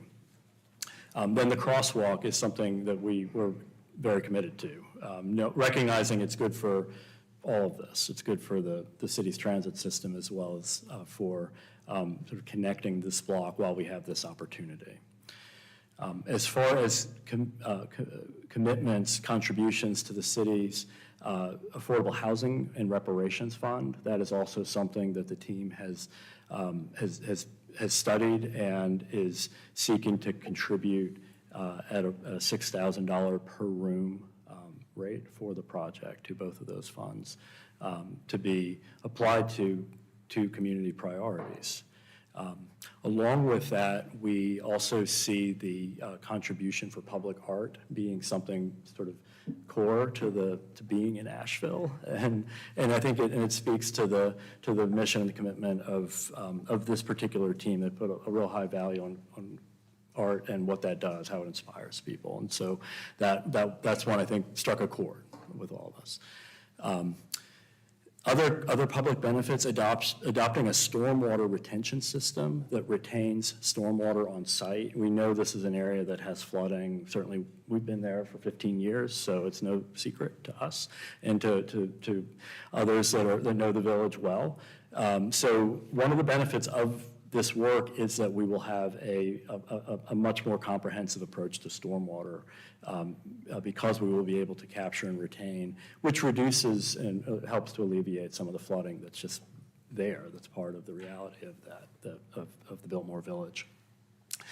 The installation of bike racks and promoting those multimodal transit options is also important and core. And then the creation of this new pocket park across from the All Souls Cathedral and sort of celebrating this really heroic tree that's been there for many years. So those are some of the elements that we could identify that we wanted to share with this group as we talk about these voluntary community commitments.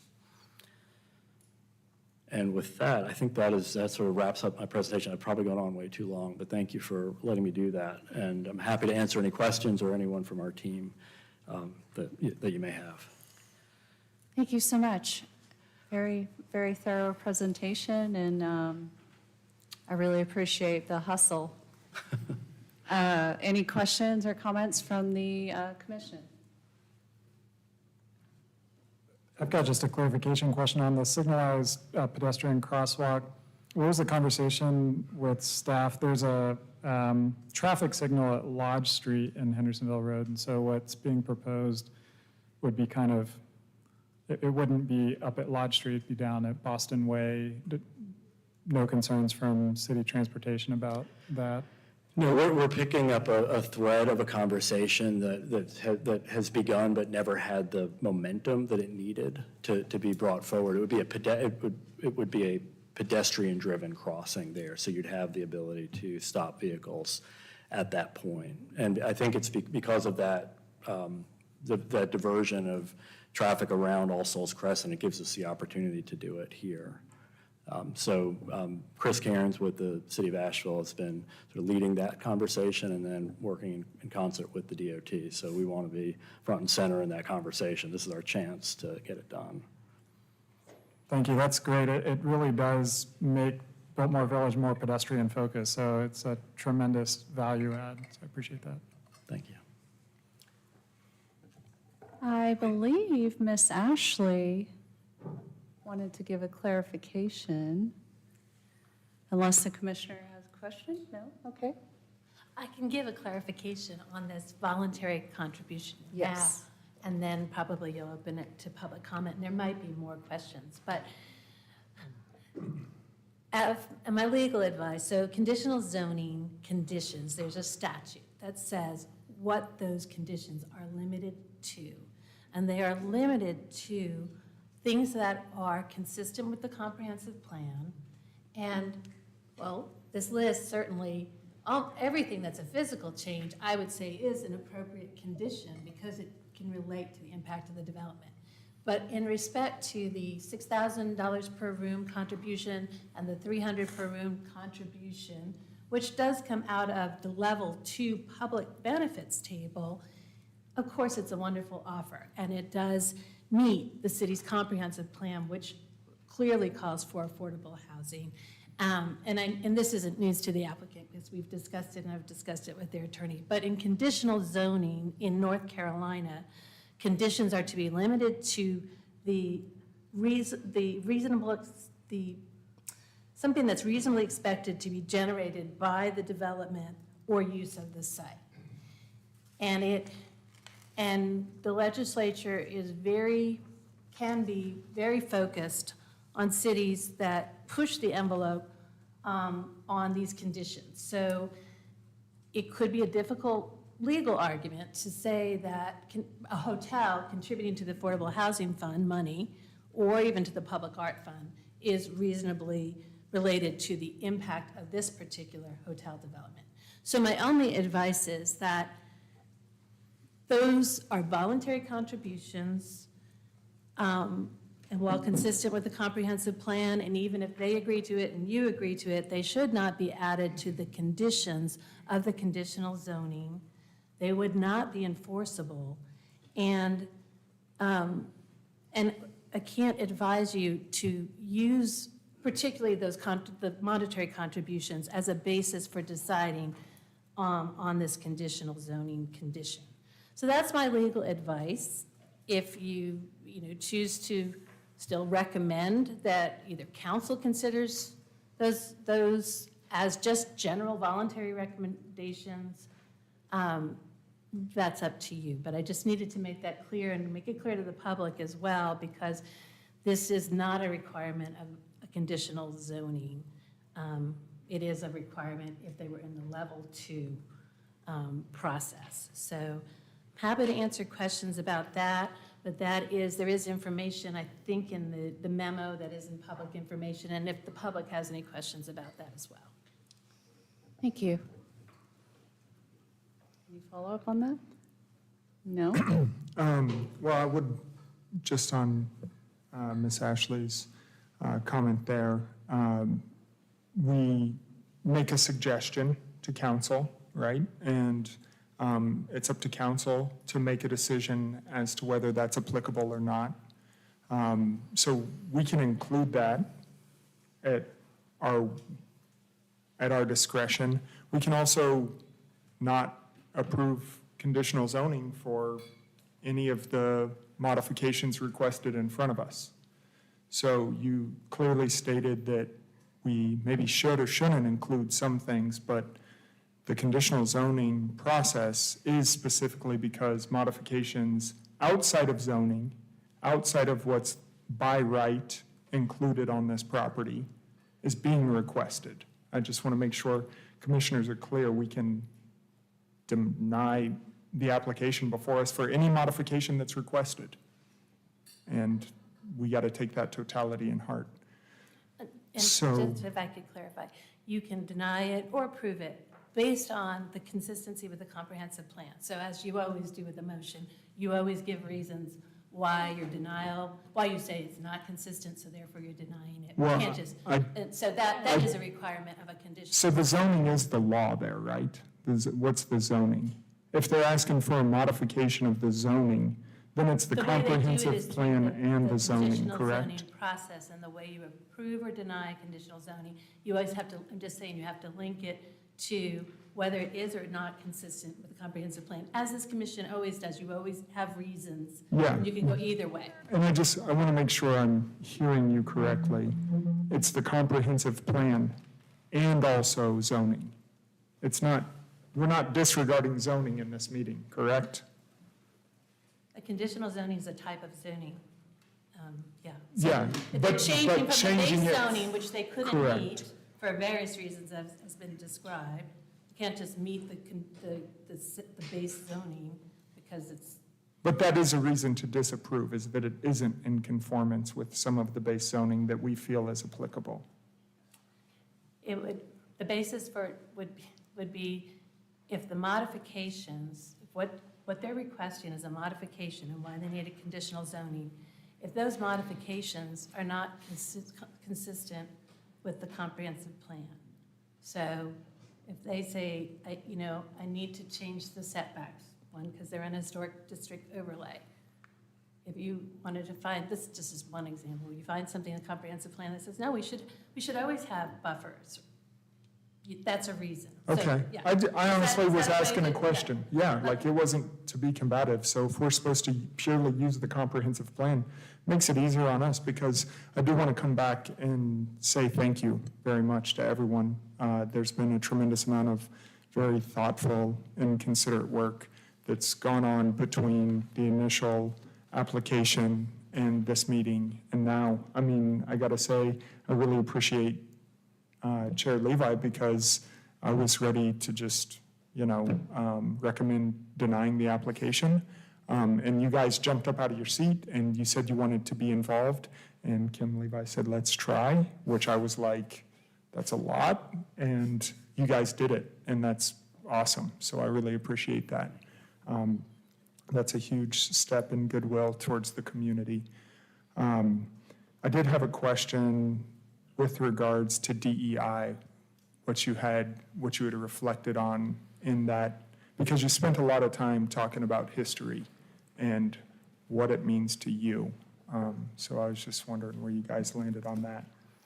Yeah, I think that's actually something I think we've been talking about that. When we talk about a project like this and the economics that, it brings to the community when we get to construction, and getting with the DEI office here to talk about how to reach communities that may be able to participate in the project during construction. We think it's kind of a hallmark of the work that we've been involved with this team, is to really find ways to bring local involvement to those projects. And that's an extra, obviously it's sort of above and beyond what's needed to build a project, but we find we bring talent and perspectives to a project that we wouldn't have otherwise had. And we also, we kind of lift the community up through that involvement and a sense of belonging and pride and involvement in it. So we've just actually been talking about that over the last few weeks as we think about taking this project into its next stages, where we will be mapping out a construction process, we will be assembling a team, and the DEI office here in Asheville is actually it's on our list to meet with, to start to look at how do we get those lists of contractors and businesses that can be involved with the project. So we've work to do there, but that's something that is a commitment that we have made on other projects and certainly would do here. That's really cool. Yeah, why it may matter on this project is, you state when Olmsted made his plan, right? Do you know when the Trail of Tears was? Not too far off of that. Yeah, my people were removed from this land in the late 1830s. That's real. That happened. That's a part of this land's history. And you talk about this heart of Biltmore Village and the way it's imaged. At that time, okay, many unsavory things were going on in our country. So I try not to focus on those things. It's not fun to think about them. But when you think about DEI today, it's a little bit different. It does include engaging the transportation corridor as one of the primary facades of the building, because the S3 and the S6 line go to the airport and to Biltmore Park. And S1 and S5 serve Shiloh and Southside neighborhood and Oakley. So if somebody really is reliant on public transportation right now, they are coming through Biltmore Village, right? And their option right now is pretty rough. The pedestrian crosswalk you guys are discussing here, yeah, I've hung out there and watched people and almost been the person who hit somebody in that crosswalk. So engaging a safe pedestrian corridor right there is important, because there is a probability that somebody needs to go from Shiloh to the airport. And that means they either ride downtown to the central bus stop, switch down there. That's a big burden to ask someone just for being poor. Wow. I don't know that we should punish folks like that. So that's kind of, and I don't envy you, because you didn't go through the level 2 process. And if you had, the DRC does great work. Clay's worked with them a lot. We would not, these folks up here who are not design folks, no offense, some of you actually are, these folks, myself, I'm not a design person, would not be reflecting on the fenestration, which I had to Google, on Hendersonville Road, because DRC would have walked through that with you and communicated these ideas before you got here. So you guys really did a great job in that way. And I appreciate the community commitments. I'm really interested to see where folks land as far as how that's included. in our recommendation to council. So thank you. Thanks.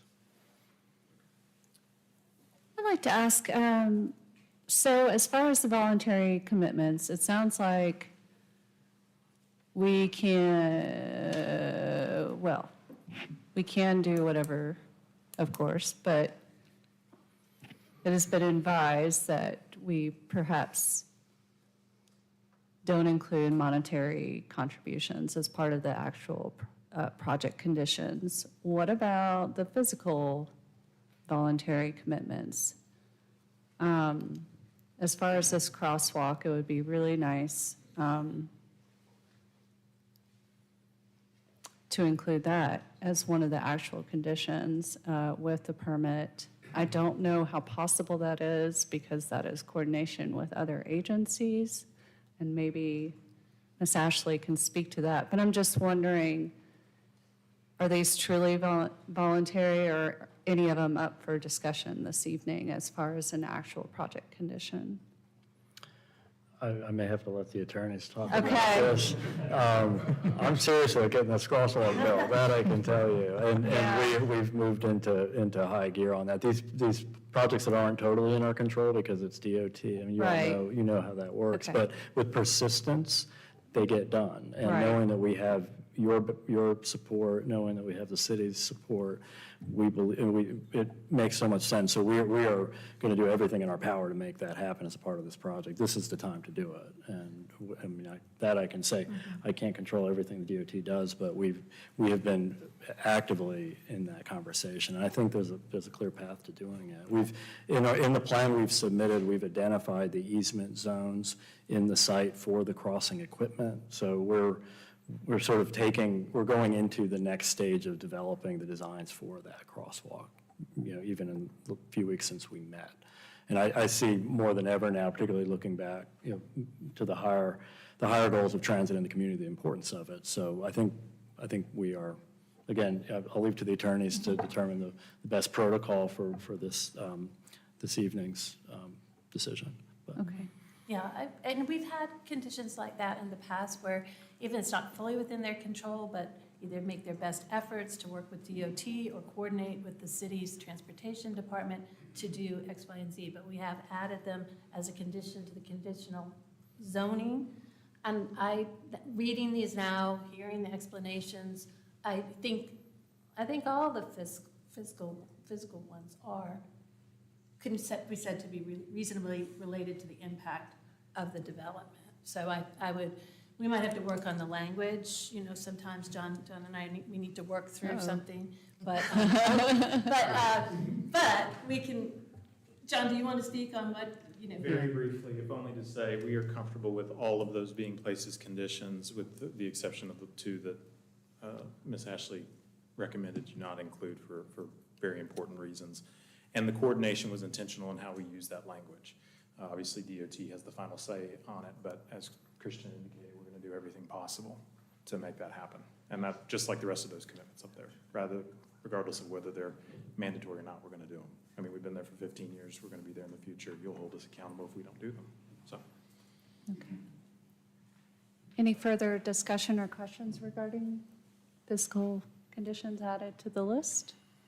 I'd just like to sort of state for everyone's edification that this is a 99-unit room hotel that's being proposed. So while it is not a part of our decision-making and is not likely going to be included in the conditions, that equates to $594,000 pledged towards either the Affordable Housing Trust Fund or Reparations Fund, and $29,700 towards the city's public art. So I think those kind of aggregate amounts, I appreciate you listing and highlighting those voluntary commitments, but that's sort of an important number, I think, for everyone to have in mind as a voluntary commitment by the development team.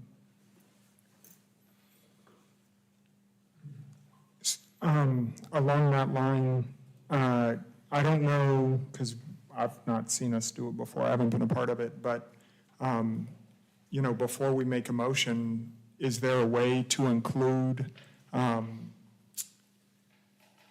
either coordination with the city on opportunities to receive a voluntary contribution away from the CZ?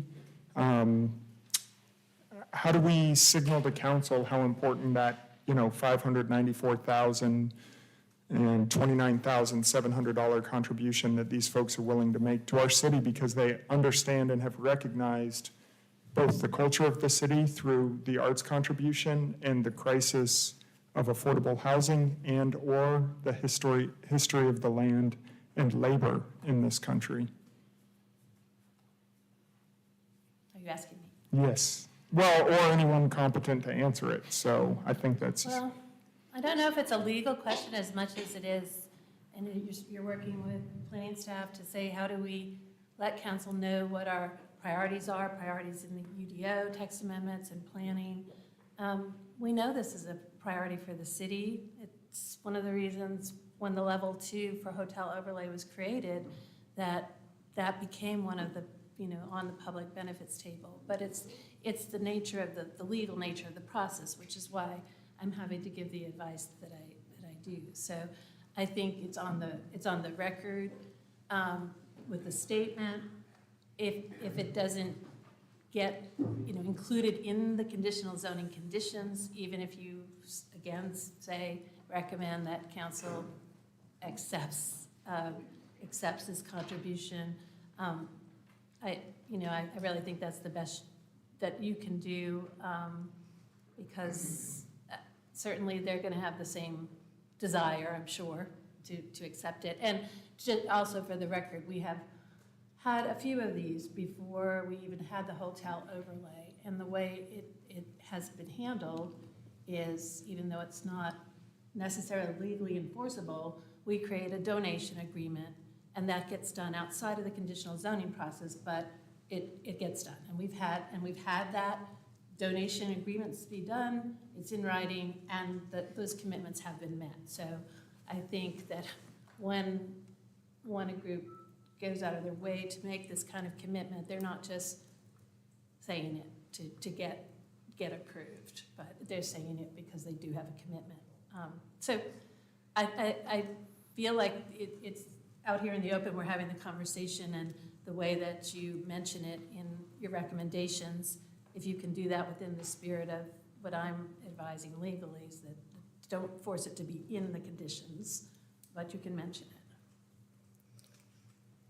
Okay. That would have to be somebody savvier than me. I can't speak like that. Well, we still need to hear from the public, so let's open up for public comment at 6:53 p.m.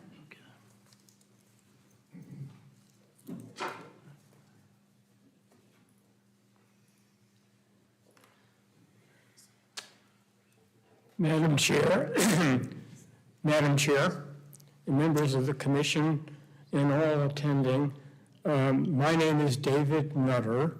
I'm a city planner and a historic preservationist of some 60 years professional experience.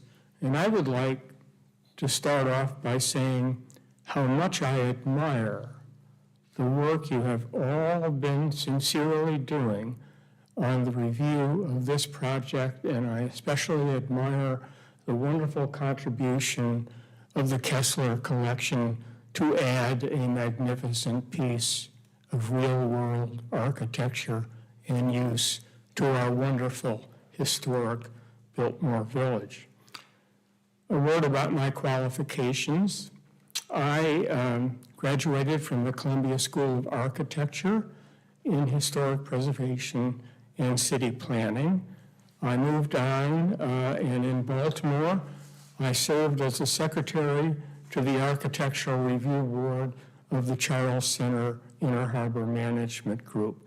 I have dealt with design review and urban design and architecture for my entire career, and I think I have never seen a better project for its time, place, and context than this. So I'm urging you to approve what you have before us. I have one small comment that I believe fits into the latest revisions, and I'll get to that in a minute. But I think the basic principle is the historicity of Biltmore Village, the greatness of those who created its design, and its continuing existence as a local historic district. I think HRC also did a wonderful job in its quasi-judicial review, and it's now headed through you to the City Council for conditional zoning.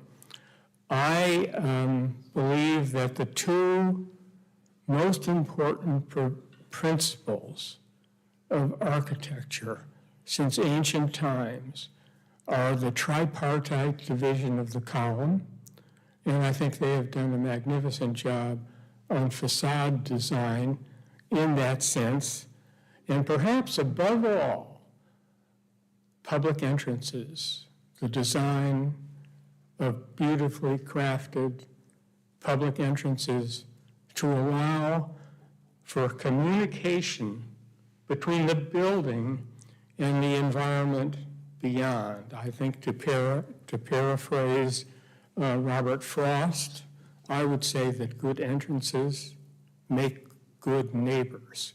And so I am particularly, I believe I have reviewed every piece of literature connected with this project, including the design review guidelines of the historic district, the UDO, the HRC decision, the staff report. And I think it's adding up to a great success for our city. And we should spend just a moment thinking about Hendersonville Road. Hendersonville Road, as has been noted by so many, is a traffic artery that one does not want to spend a lot of time traveling on.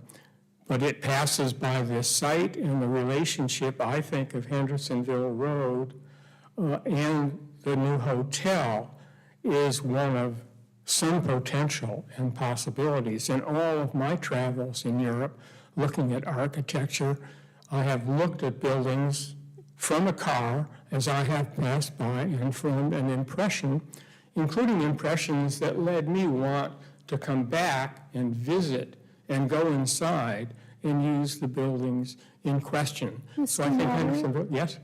You're running out of time. Okay. You're over. I really recommend you appreciate approve it a and- positive support, so let's And a wrap little up. more attention to the entrances on Hendersonville Road would be great. Thanks. Thank you. I'm sorry, Chair, we'll start timing public comment, get back Okay, and have a yeah. doing that. And then if folks are speaking on behalf of a group of 3 or more, they get 10 minutes. We just need to see who that group consists of. I'm sorry, you weren't audible in a group of 3 or more, sir. So if there's a group of 3 or more folks who want to leave public comment, they get 10 minutes. So folks who just. Okay. Otherwise, it's 3 minutes Right. per person. So my name's Benjamin Mitchell, and I've not been sworn in if that was supposed to happen. That's a letter that I submitted to the HRC roughly 10 or 12 months ago when this project began. I am not related to Mr. Clay Mitchell over here, and it's nice to see many of my friends here tonight. And I am myself a former HRC commissioner. I appreciate all of your service and know the long hours that go into preparing for and attending these meetings. Just briefly tonight, I want to express that I'm not here for my personal gain, but for the betterment of Biltmore Village at large. I've worked in Biltmore Village for nearly 10 years on Kitchen Place, directly across from this site, and will be subject to the comings and goings of the construction and otherwise that may occur during the development of the site. I am involved in the development business, and I'm very pleased with what we see here.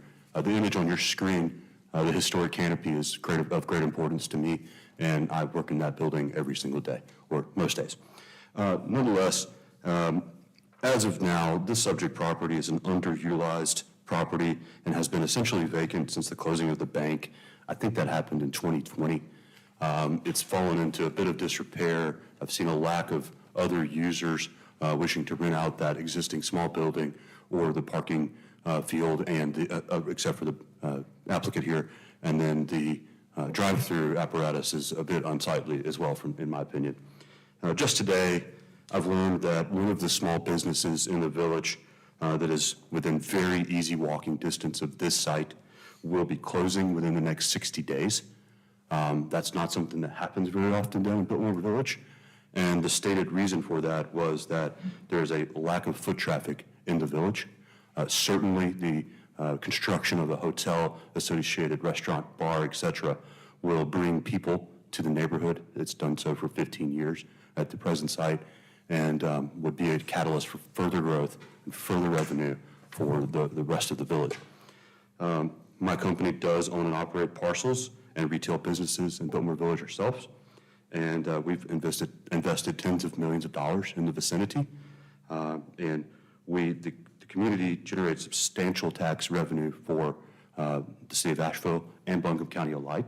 I believe the present lodging use has also done the same, or even to a greater degree, and would encourage you to seriously consider those long-term benefits that are incalculable today. And then the Grand Bohemian themselves, I have the pleasure of knowing many of their members of this team here tonight well. I've known these people for years. I'm not paid to be here. I have a very high opinion of these individuals. I've expressed all of that in writing previously to the HRC. I believe that was submitted during the process as well, so it's part of the record regardless. And I fully support the proposal as approved by the HRC with the modifications presented tonight. And as I understood it, it was recommended for approval by the professional P&Z staff. And I'd just like to finish up. I'm the chairman of the Biltmore Village Merchants Association, and many, if not all of our members have expressed their support for this as well. And I thank you for your consideration of my remarks. Tonight, I'm going to go to my infant son. Thanks. Thank you. Are there any other members of the public that would like to speak? Okay. Hi, my name is Sarah Herbert, and I'm the dean of the cathedral in the middle of all of this stuff. And I'm very pleased to be here and have been walking this journey for a while. Obviously, the cathedral folks are concerned about our history, right, and concerned about our neighbors, and the folks of the Grand Bohemian have been good neighbors, as have, been in the association.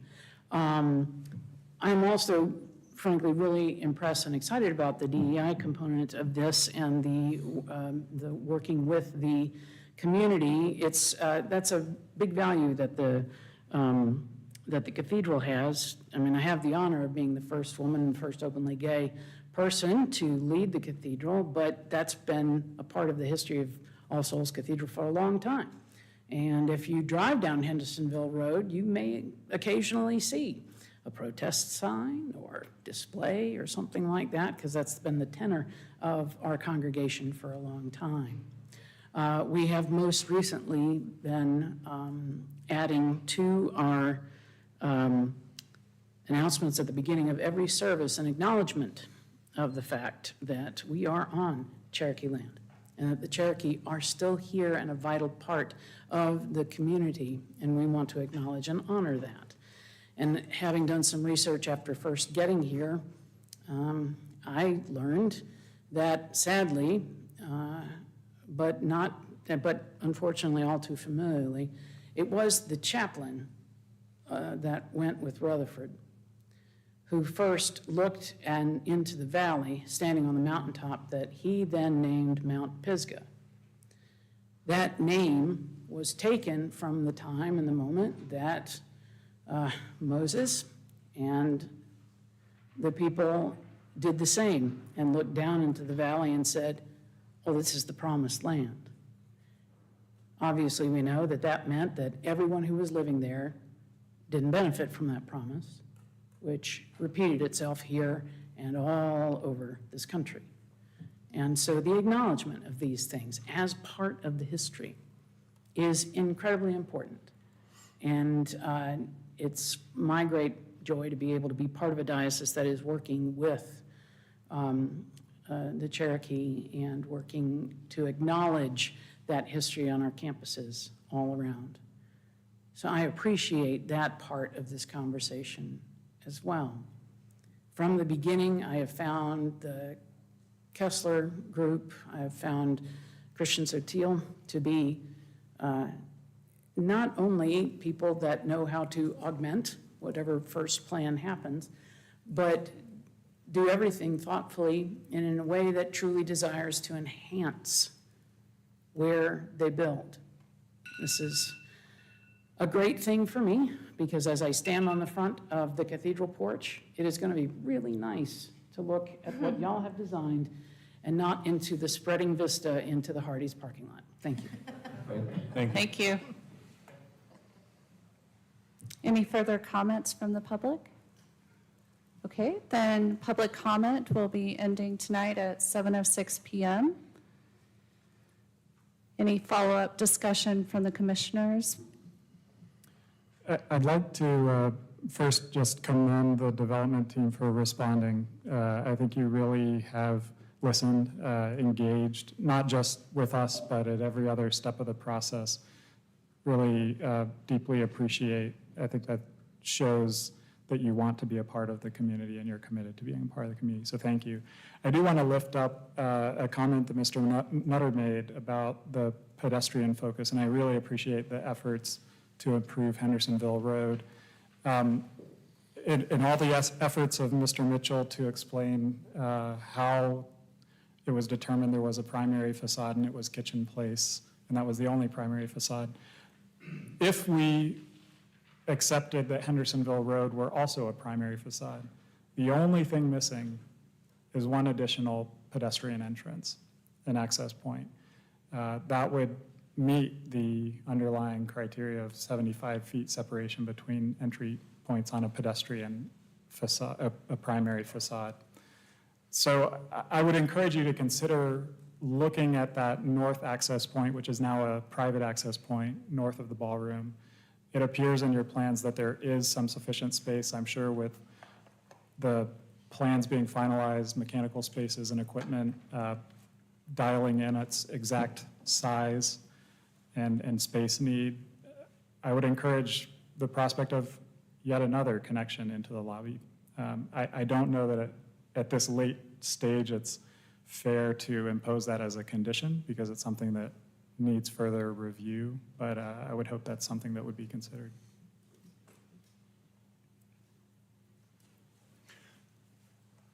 This young man triggered one more thought. On the retention, on-site retention, is that via the parking deck, the subterranean park?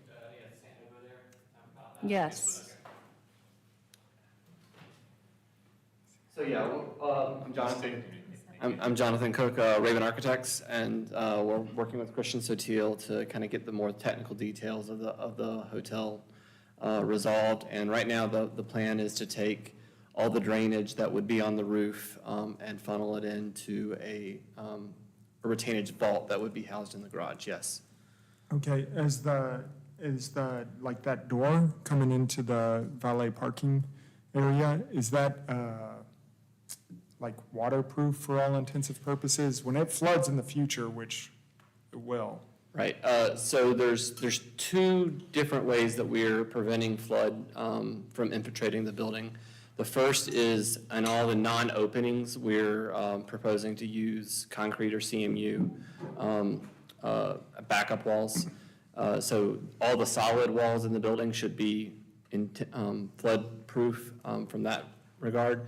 All the openings, and by openings I also mean the windows, will have a deployable system that, we typically have enough time notice for a flood to be able to deploy a system that actually goes around each opening.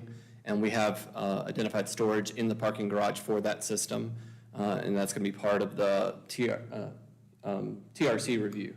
So we've worked with the TRC to kind of get that system approved as well. It's called a dry floodproofing, deployable dry floodproofing system, and it will go over all the openings, including the garage, and all the windows that are below the floodplain. That's one quick follow-up on that. This may not be knowable at this moment, but approximately what percentage of the site area finds its way into your all's stormwater system? Basically, how much of your lot area goes into a roof leader? I can't tell you the exact, and I'd hesitate to tell you the exact, but what I will say is that the building itself is almost, the roof area of the building is probably 90% of the site, roughly. outside of the 5% 5-foot setback on Hendersonville. So everything that's on the roof will get funneled to that system. That's helpful, because I think, one of the technical modifications is to exceed the 80% impervious up to 95, but if that is being offset by all of that roof water being managed, then I think that's a reasonable request, so, thank you.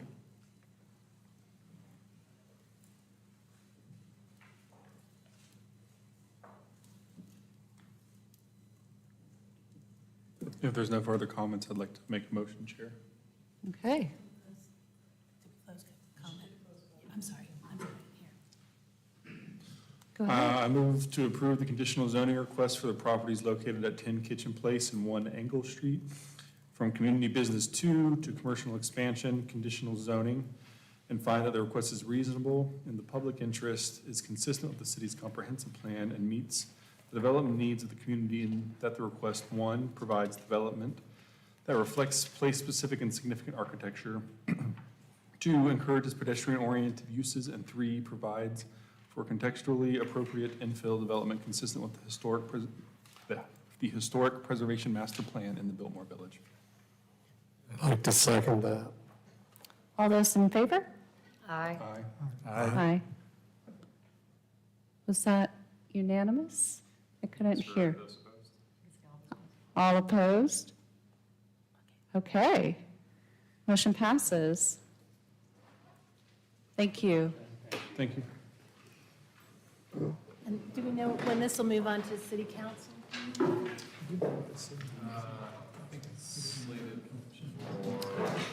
Thank you so much, yeah. So this will go on to city council. We think it's the February 27th meeting for the Yes. final decision. And I would like to propose that we take a short break for the next application. Second. Yeah. Okay. All right.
Yeah, thanks.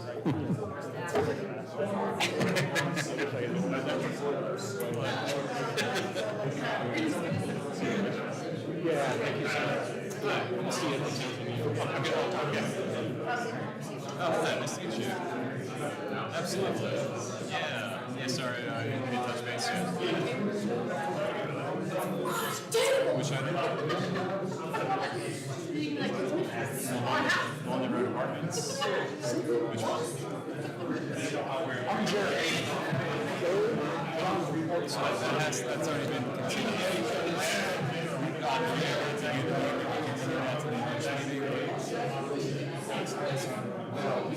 Yeah, okay.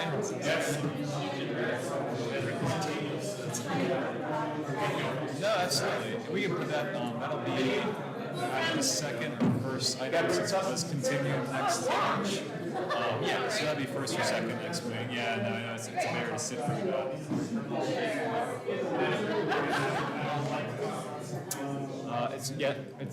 I think it's, shoot, I don't know.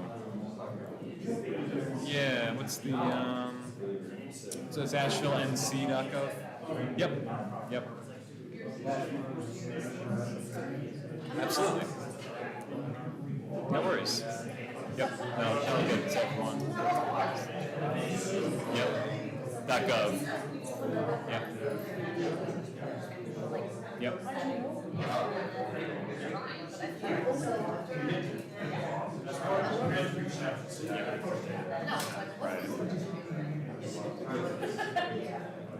Yep, see you, John. Thank you so much. Sure. Yeah. We're in it to win it. We want everyone to feel like they have responses and information. Nice to meet you all. See you next month. Likewise. Absolutely.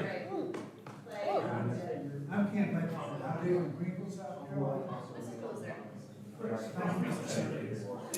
Yeah, I know it's still, yeah.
All right, so the next zoning map amendment that we're going to hear a presentation on is a request to conditionally rezone property located at 21 London Road from commercial industrial to residential expansion dash conditional zone.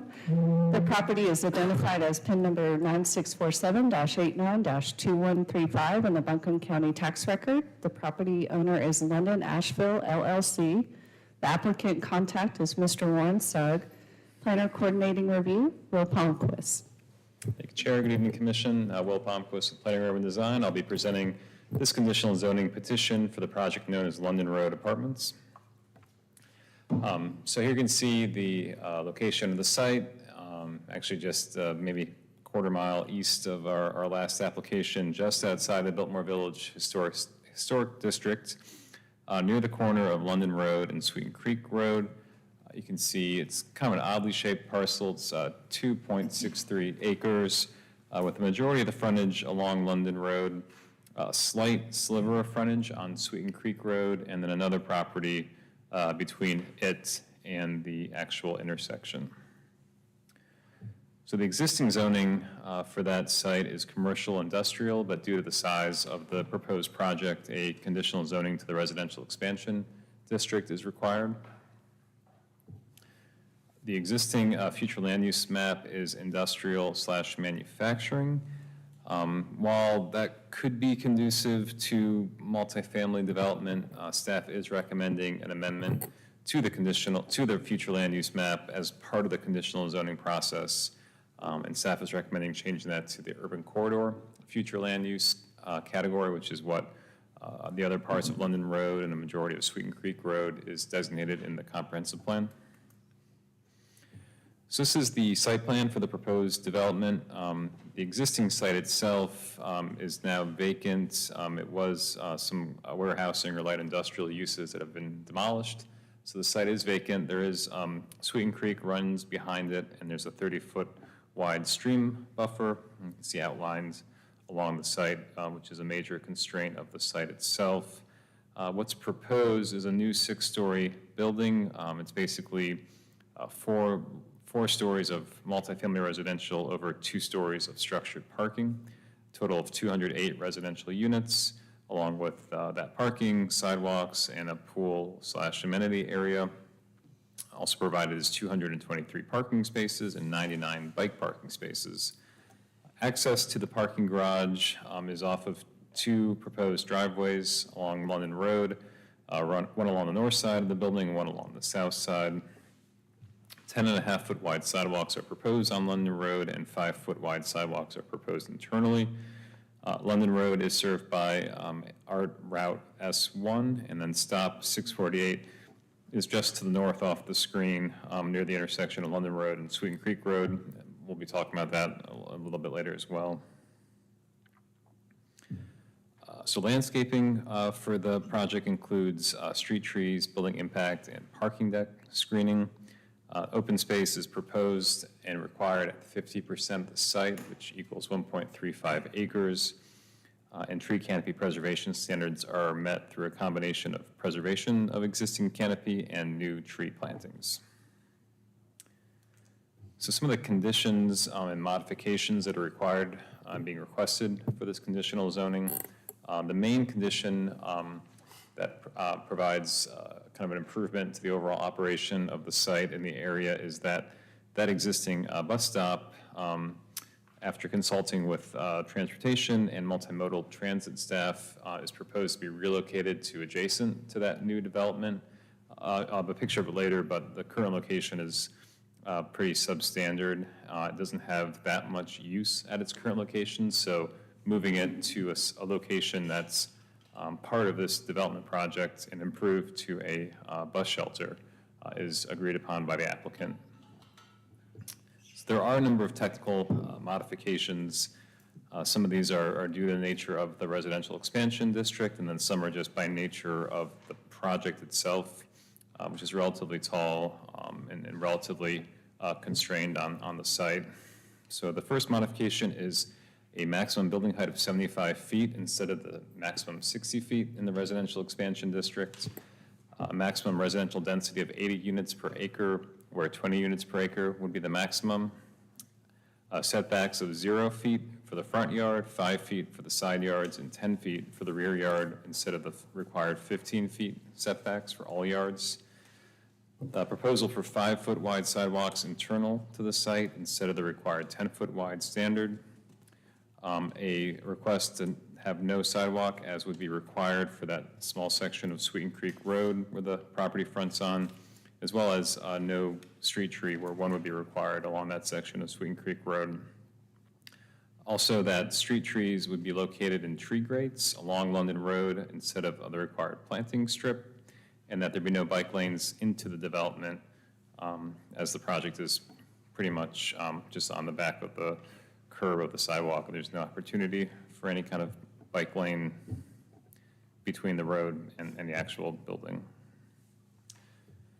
So here are some building elevations. The bottom one is the London Road elevation that has the 2 entrances to the parking. It's kind of the main facade. The east elevation is kind of facing the creek, and then you can see the 2 side facades as well.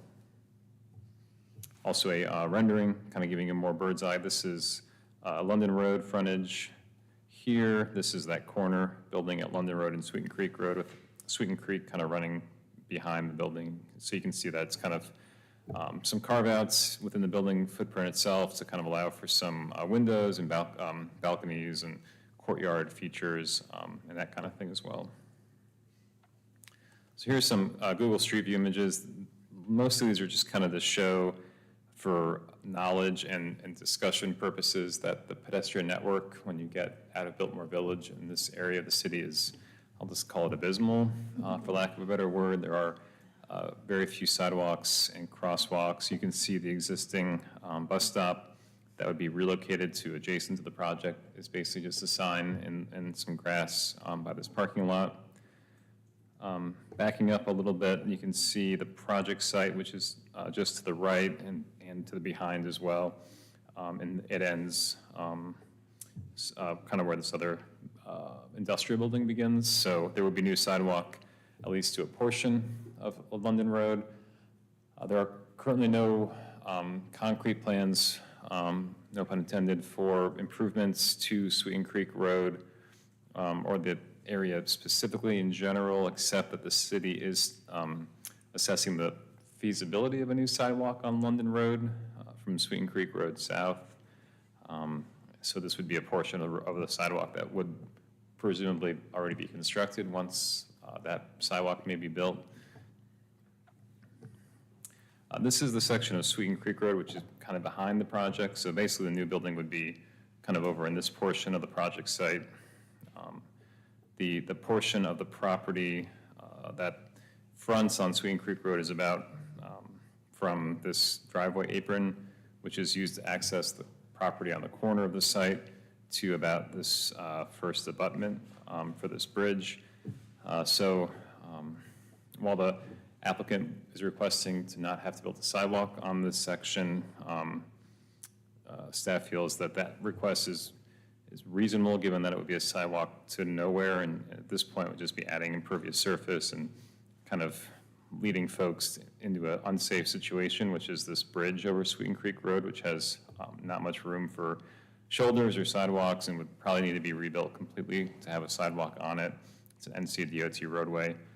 All that is just to kind of point out to you all and whoever's listening and just acknowledge that this area is seeing a lot of redevelopment, a lot of growth, a lot of new residents moving into the area, whether it's Sweeten Creek Road or Fairview Road, other portions of the greater Biltmore Village area. And in the future, while individual projects can add sidewalks, and they can only do so much as far as the overall improvement to the network, and some more serious thought and consideration and lots of money, to be honest, is going to be needed to improve the conditions in this area of the city. The project was reviewed and approved with conditions at the December 18th Technical Review Committee. As far as the comprehensive plan goals go, the project is consistent with the proposed future land use designation of urban corridor, which envisions redevelopment in the form of mixed-use residential, commercial, and office uses that place emphasis on pedestrian-friendly amenities and infrastructure. The project also supports a number of goals in the plan, such as providing infill development in targeted growth areas, eliminating gaps in the citywide sidewalk network, and enhancing transit-supportive infrastructure, such as bus shelters.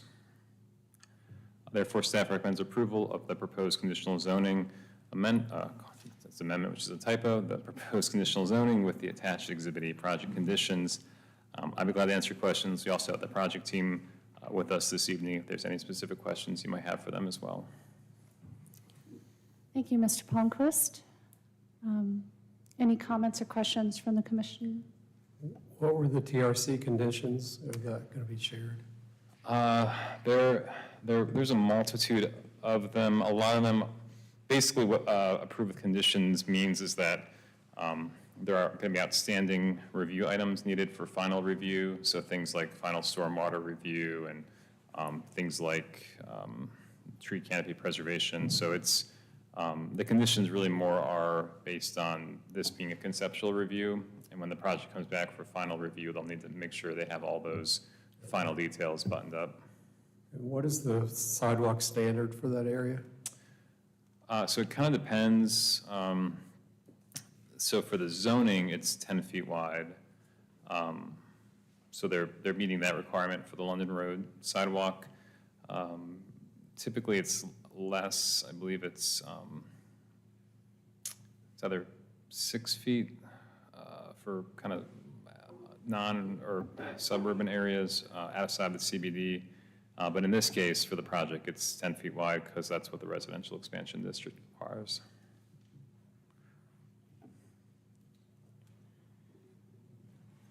I have a quick non-technical question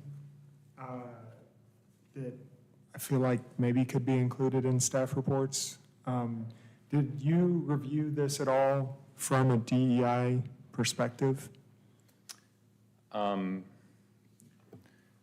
So we've talked a little bit, the applicant might be best to answer these questions. We've talked a little bit about the ability of the project to provide affordable housing. They might have some more information about that. I think items like the bus stop and shelter and the sidewalks is an important consideration for the project. So I'd say yes, generally, and there are ways the project can be improved along other lines too, such as any inclusion of affordable housing and that sort of thing as well. Is there anything specific you had in mind? Or? No, it was really just more of, I know we look at a lot of technical things and there's kind of the push for us over here, and I think staff as well, some appetite to think about the way this London Road connection to Sweeten Creek may or may not impact the Shiloh neighborhood. And there may or may not be added opportunity. I just didn't know if you'd looked at it. And going forward, we will be trying to incorporate some more like demographic analysis into these staff reports. We've started doing it at the TRC level. So we hope that kind of helps to bring a little more just information about the community into the discussion and not just be nuts and bolts zoning code stuff. So you'll be seeing that at the next month's meeting is when we'll kind of start rolling that out, and that'll be a little bit of a trial, and then we'll kind of refine it as going forward as we see is needed and effective. That's really cool. It's good to hear. It's exciting.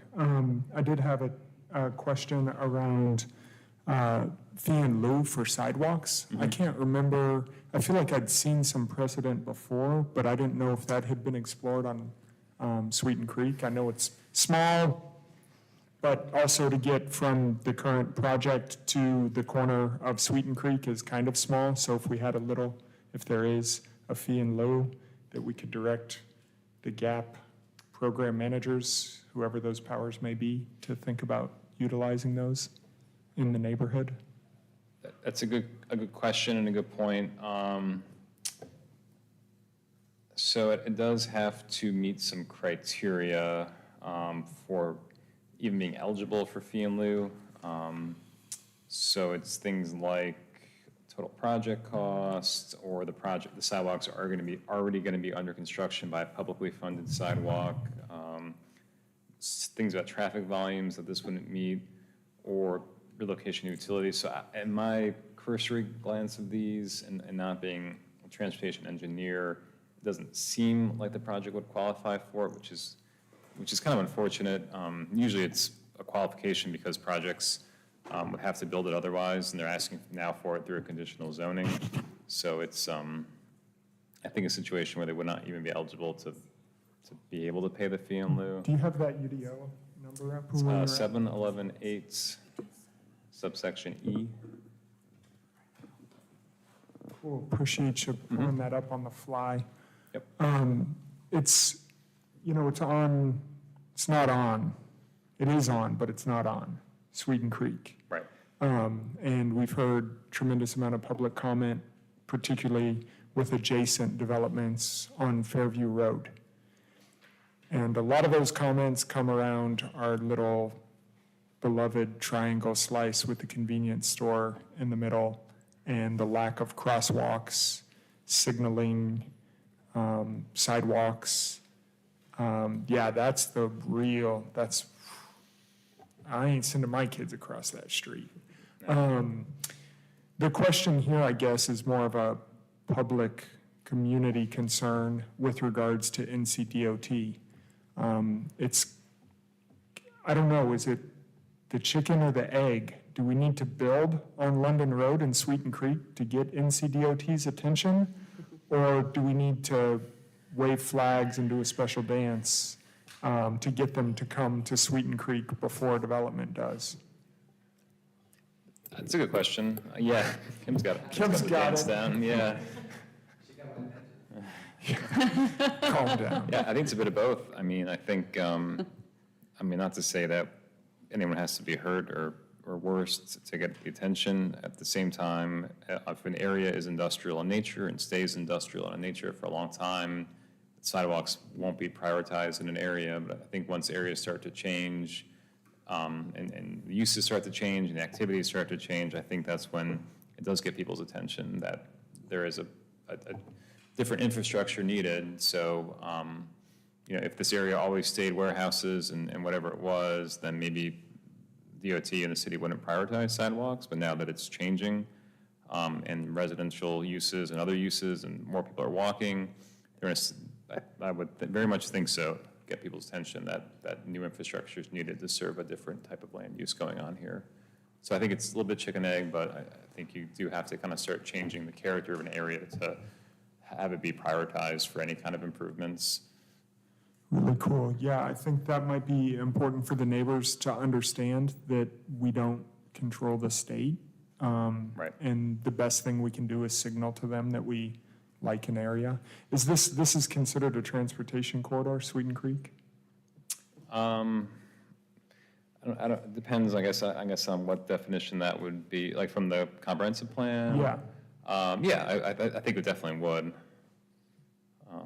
I'd imagine so. Yeah, I think it's considered an urban corridor specifically, I believe. And that could be the land use designation too. I think those line up a lot, so I think, I think this would qualify as that. I have to double check the plan, but I would think it must. Yep. Nice. Can you remind me of the number of units and the number of parking spaces? So it's 208 residential units and, thank you. 208? 220. I think the project conditions, we are stating that as a maximum number of parking spaces. 223. Yes. Is that the maximum? That's what it said in the conditions. I was just reading the conditions. Yep. So I've been involved in other projects where the city kind of pushed to have a sidewalk to nowhere. Is that something that staff's backing off on?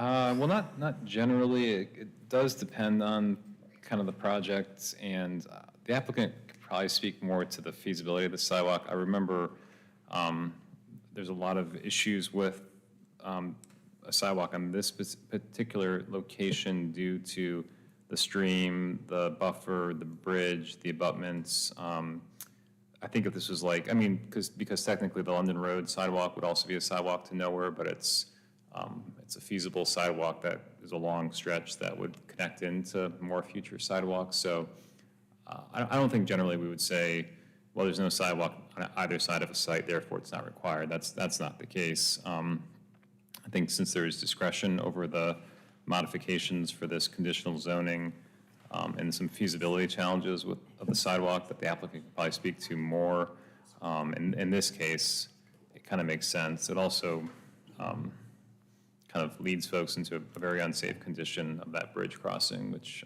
is very problematic on a lot of different levels. I have an opinion, I was just curious, Yeah. because I've had to do that. Yeah. Build a sidewalk to nowhere. It's sometimes how the network gets built out. It takes a while, but it's one way of doing it. Thank you. You're welcome. All right. Let's hear from the applicant, shall we? Is this good for you? You can flip between. That's fine. I think Warren can use that too. Good evening. My name is Derek Allen. I'm with Allen Stoll Kilborn. We represent the developer, Zapolsky, and Jill Holman is here in the front row from Zapolsky. We also have with us Warren Sugg, who's our civil engineer and did the application from Civil Design Concepts. We have Chris Smith, who is the general contractor for this project. With Beverly Grant, and we have Peter Alvarez, who's the architect. So I think we can handle any question that comes along. Mr. Greiner's question in terms of the conditions at TRC, all the TRC comments that were given, Warren and I went through and have answered. And so at the bottom, when you're looking at these staff reports and you see staff recommendation with no conditions, that's a big thumbs up that we've met all those conditions along the way. And that's really been the intent. And we have worked hard, both with staff and reached out to the neighbors. We did both our online neighborhood meeting as well as going out to the neighbor association meetings in person and did that. We did everything except play bingo with them. So we have really tried to set this thing up for success. In terms of the sidewalk piece, and I'll let Warren speak to it, it's about 100 feet on there. That's just on the back part that touches Sweeten Creek Road. It's in the floodplain. It's got that crazy bridge right there, so it's really an unsafe piece, and I'll let Warren talk a little bit more about that. I did want to hit some things that our planning director talked about, and that those were along the lines of comprehensive plan. Our comprehensive plan tells us to develop along transportation corridors. That's what we're doing. It tells us to, do these development nodes. That's what we're doing. It talks about redevelopment and infill. That's what we're doing. This site is a site that's going to take a lot of soil remediation that's going to be done, and we're already working with Diener on that. So we're taking a site that was polluted, we've torn down the building, we've taken out the asbestos, we'll fix the soil, and then do infill development. In terms of the parking, it's aggressive parking, and it's intended to have the effect of eliminating cars, more cars, increasing walkability, increasing bikeability, and you're right there in the village with shopping and jobs, et cetera. So this is the kind of thing that we're talking about when we say infill development, and really having a dramatic impact on things like diversity, equity, and inclusion. I'll get to that in a second. But also sustainability, increase in modality. Those are the kinds of things that we talk about. We forget to talk about those things, and we instead focus on some of these other pieces about affordable housing, this, and what have we done here, and put solar panels on things. And maybe the biggest thing that we can do is decrease our reliance on cars. Mr. Wheatley talked about that in the first one, decreasing the reliance on cars, and that's what this project's designed to do. We have 100 bike parking places. We're parking at 1.07, I think, to the unit. Someone asked the question about maximum parking. I think it's above 400 units, and 400 parking places, and we've got 223. So we're trying to do the work there. We're trying to hit those sustainability pieces, trying to hit those DEI pieces. Jared, I know you'd asked the question about if staff had looked at that, and we'd flipped through and looked at these things recently. Some of the words that come out: increased housing options, decrease in transportation costs, pedestrian oriented and harmonized with integrated transportation systems. That's the transit stop. That's the pedestrian orientation of this, and then increasing livability without a car. That's what we're doing with this project. In terms of the parts of this project that have been unique from a design element, I would like to call Warren up and walk us through the site plan and some of the challenges that we've had in placing this infill site, because that's always what we're doing on infill. Thank you. Good evening, Chair and Board. Warren Sugg, Civil Design Concepts, pleasure to be with you guys tonight. I'm going to hit on a couple points we've already touched on, but just to kind of work through. So we are a 2.7 acre site with about 2.1 of those acres being disturbed to do this development. As mentioned, 208 units, 223 parking spaces. We've got 1.35 acres of that 2.7 acres that's open space. We've got 3 courtyards, which you saw in the perspective views. Those are the open areas. Those are meant to be activation of the users, but those act as our open space as well as the natural area where we're trying to be as environmentally friendly as we can along Sweeten Creek. We do have an outdoor pool that you see in the gray area.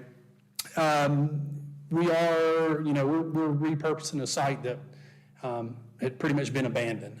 It had an amount of impervious there from old cars to gravel to building to lots of things, and we're trying to match that, or we are matching it. So our impervious area is not going up with what you see in front of you. Another thing that I want to touch on, and this probably goes to a few of the comments about sidewalks and all kinds of other things, is we did have a TIA completed, traffic impact study, and that's gone all the way through the process. NCDOT has looked at this. They've given their final decision letter. So we've sort of checked the box, and I know it's not a good term to use, but that part has been done. That study has been done. It's been done by Davenport out of Greensboro. They've done all the processes, and the city transportation group was part of that review as well. We do have a large sidewalk out front. We're actually about 12 and a half feet, so we exceed that 10 foot, and that's purposeful. We know that we've got street trees. That's an ongoing discussion. There's an existing water line that's there. There's existing gas lines. There's overhead utilities, and just trying to make a nice corridor so people could actually walk through there. So that is a very nice feature that we've got out front. And while this isn't downtown, we feel like with the proximity to Biltmore and just what we're trying to do here, we think that nice, big, wide front sidewalk is very important. Someone mentioned or asked why can't we have 10-foot sidewalks everywhere? We've got a pinch point, and if I don't have a mouse to point to, but about a third of the way down, up, you'll see a black line that's a retaining wall. And if you think about just use of land, you've got two double-loaded corridors. You've got a driveway, parking on both sides. You don't see any extra area between those two. You've got the 12.5-foot sidewalk on the London Road side, and then you've got a 5-foot sidewalk on the other side, and then we've got a wall because we're coming right up to a stream buffer. So if you start to make wider sidewalks there, you're going to get into the stream buffer. You're going to have additional grading. It's just not as it's just not as friendly with what we're going after. We definitely have the wider one out front. A few other things I want to mention is we do have a large amount of bike parking. We think that's a real asset, and it's all inside, so that's covered. It's got a great feature for those users. It's an infill project, and it's in my mind, it's a start to investing in this area. It's kind of it's an old, dilapidated kind of part of town, but it's really not that far from Biltmore. And we've had some other projects that we've been working on, and others have invested in this area.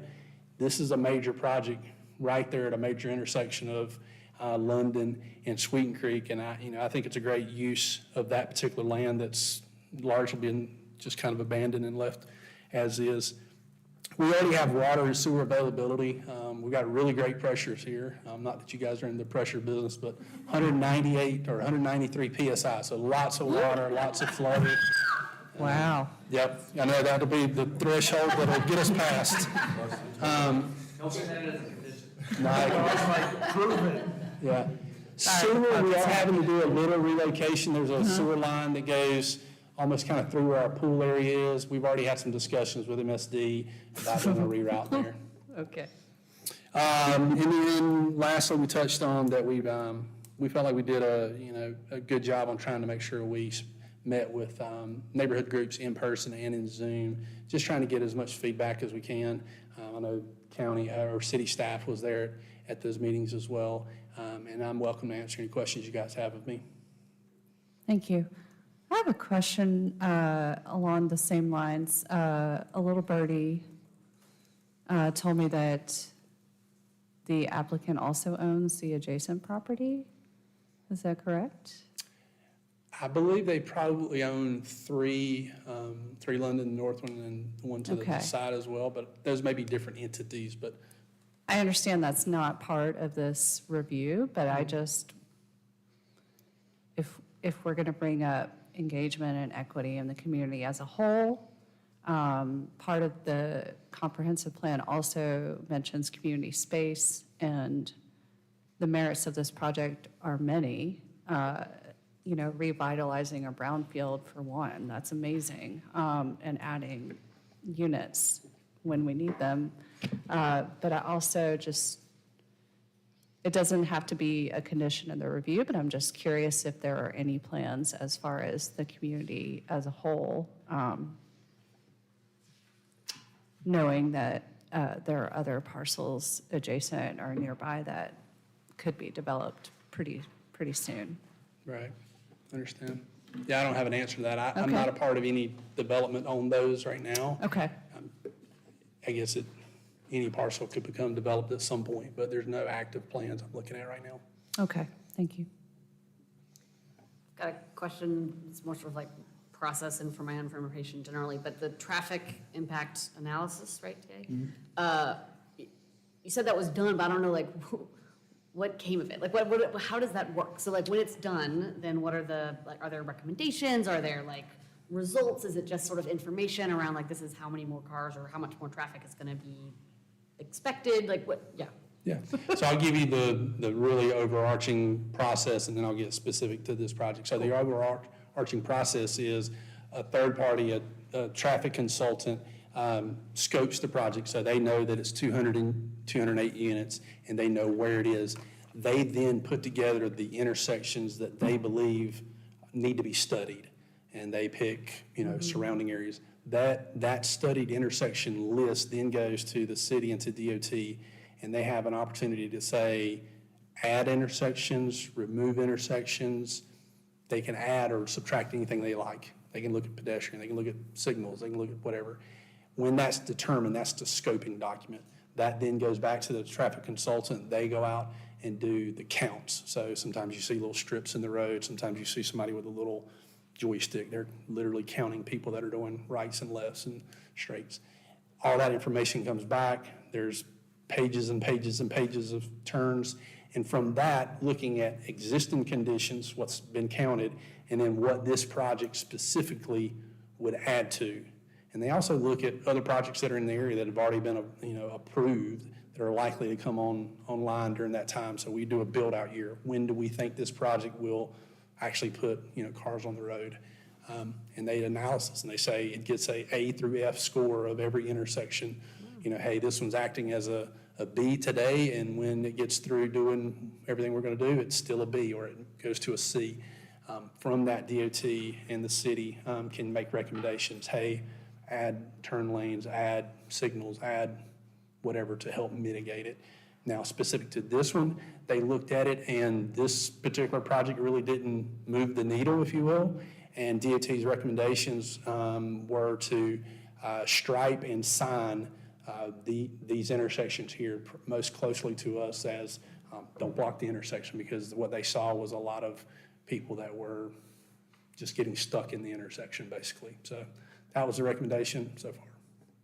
Cool, thank you. Yep. I mean, I appreciate that you all have all the bike parking and that there's not a ton of vehicle parking associated with the site because it is walkable and close to the street. So Sorry to appreciate bore all you. that. Sorry to bore you with that long process. No, that's what I wanted. I wanted to know what happens there. Yeah, thanks. May I ask what the traffic count numbers were for Sweeten Creek and London? So, also, I didn't see that in the materials, the TIA. I don't have the full TIA with me. It's several hundred pages. So is but it less than 500?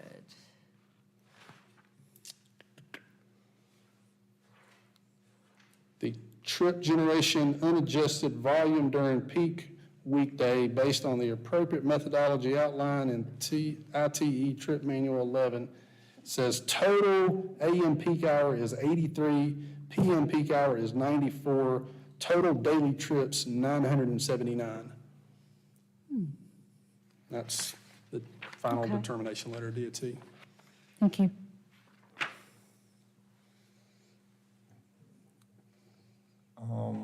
Thank you for the presentation. I really appreciate some of the things this project is bringing. I guess one question to me, I've heard some people refer to this as a brownfield site, but I don't know if that's fair. I don't think it's actually listed as a brownfield site, is that? Correct. Okay. Remediation, not brownfield. Okay, gotcha. Thank you, just curious to clarify.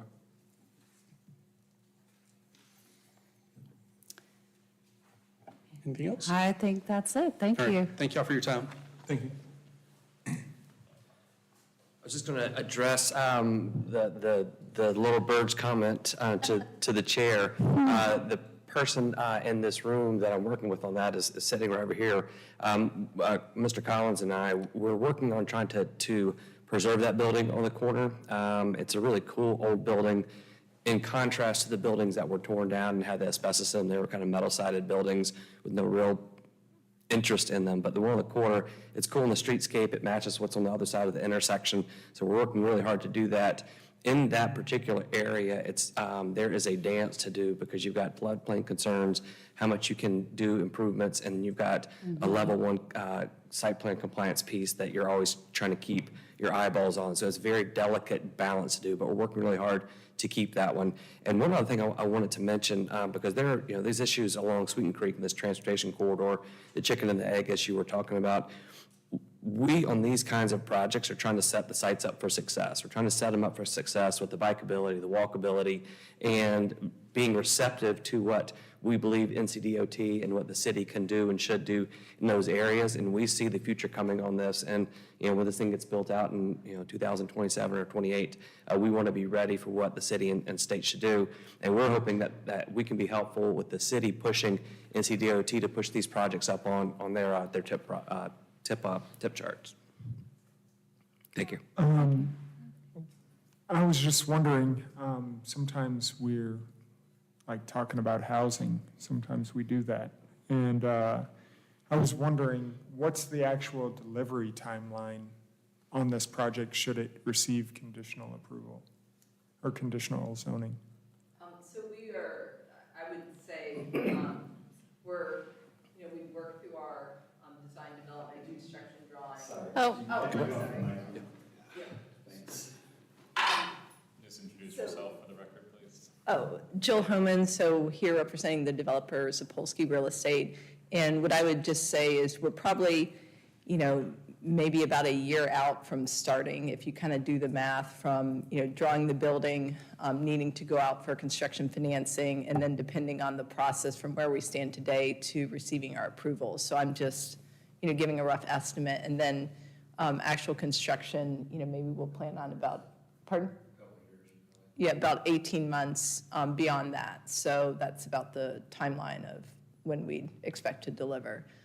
It could be a lot shorter if things go well and things go well before planning and we can secure construction financing and capital markets go well, then things can go a lot faster. But just to give you, sketch out a realistic timeline. So realistically, 3 years, and you've been working on this for a minute, I'm sure, to acquire. About a year. So you've been working on it about, Yes. so 4 years Yes. is what you're feeling for an investment to bring 200 units. 208, to, yes. Yeah, sorry, I'm not great with No, you're specifics, but 200 units to a transportation corridor takes 4 years. It seems like you guys are actually cooking, doing really well compared to some we've seen. Yeah, and I'd like to just applaud the team. We've listened to folks, listened to the community, and we went out and asked folks on, who would be a good team to work with. And so we think we've engaged best-in-class team and really engaged the community. So we're listening. We went through our pre-TRC process, listened, and, we're really calibrating based on the feedback. And then, we've put together a team that we think can move us along as reasonably efficiently as possible. Really cool. Have you guys delivered any apartments in Asheville City before? So the developer is an owner of a retail project and in I would say a different ownership structure. So, I can't speak to whether the developer owns 100% of a shopping center, but it's one of the shopping centers that has a Whole Foods in it, And he's also been the owner of the development company, has delivered some residential units a number of years ago, prior to my involvement. In Asheville? In Asheville. Okay. So I can follow up with specific projects, but this was a smaller project, I think maybe a smaller project in Asheville a number of years ago, but has some experience as a longtime investor in Asheville, and really takes the approach of, a long-term view. And also our view on this project is we're intending to be long-term owners on the project as well. Excellent. Yeah, your competency is really important for us because I think sometimes we get community engagement and it feels like everything's going to change really quickly. But a lot changes in my life on a weekly basis, let alone in 3 years. And I don't think we're going to have a decrease in demand in housing anytime soon. I couldn't agree with you more, so. Really cool. I gotta say, I really appreciate your thoughtfulness in the approach in speaking to DEI concerns and sustainability. I mean, this is the only project we've reviewed since I've been here for housing, on transportation corridors near downtown. So it's really cool. Thank you. I'll just add on the timeline. I noticed in the project conditions that you're seeking a 5-year vesting period for the project, and that's the longest that can be granted. And I actually think that that's great that the city is looking at extending the zoning approvals because of the complexity of assembling financing and all of the challenges. So I just wanted to lift that up. It's certainly something I approve, providing that 5-year period, because it does take long and the world is uncertain and we have no idea when interest rates will go down. So I appreciate the project team's work with the city to build that in. And to my fellow commissioner's point on just the time horizon, there's some old axiom on trees that the best tree was planted 50 years ago, the next best tree is planted today. And that's true about housing too. The best housing unit was one that was developed a while ago and is in service, and in a crisis, the next best one is one that we can get now. So certainly appreciate this project, and I'd be happy to make a motion if there's no other comment. Some public comment. Oh, public comment, Yeah. my bad. We open the public comment at 8:07 PM. Okay. No public, so we'll close for public comment at 8:08 PM. I will entertain a motion. I'll move to approve the conditional zoning request for the property located at 21 London Road from commercial industrial CI to residential expansion conditional zone, RES EXP CZ, and find that the request is reasonable, is in the public interest, is consistent with the city's comprehensive plan, and meets the development needs of the community, and that the request, 1, provides infill development in targeted growth areas, 2, eliminates gaps in the citywide sidewalk network, and 3, enhances transit-supportive infrastructure such as bus shelters. I'm sorry, Chair, I just noticed we do have to also approve the amendment to the future land use plan. It's not mentioned, and I'm sorry. So you can just add, if you approve, amending the future land use plan from industrial manufacturing to urban corridor. And you can quote that. You can get that. With the addition of a revision to the future land use plan from industrial manufacturing to urban corridor. Second. All those in favor? Aye. Any opposed? No? Motion passes unanimously. Thank you. All right. Motion to adjourn. It's late, y'all. Second. All right, all those in favor?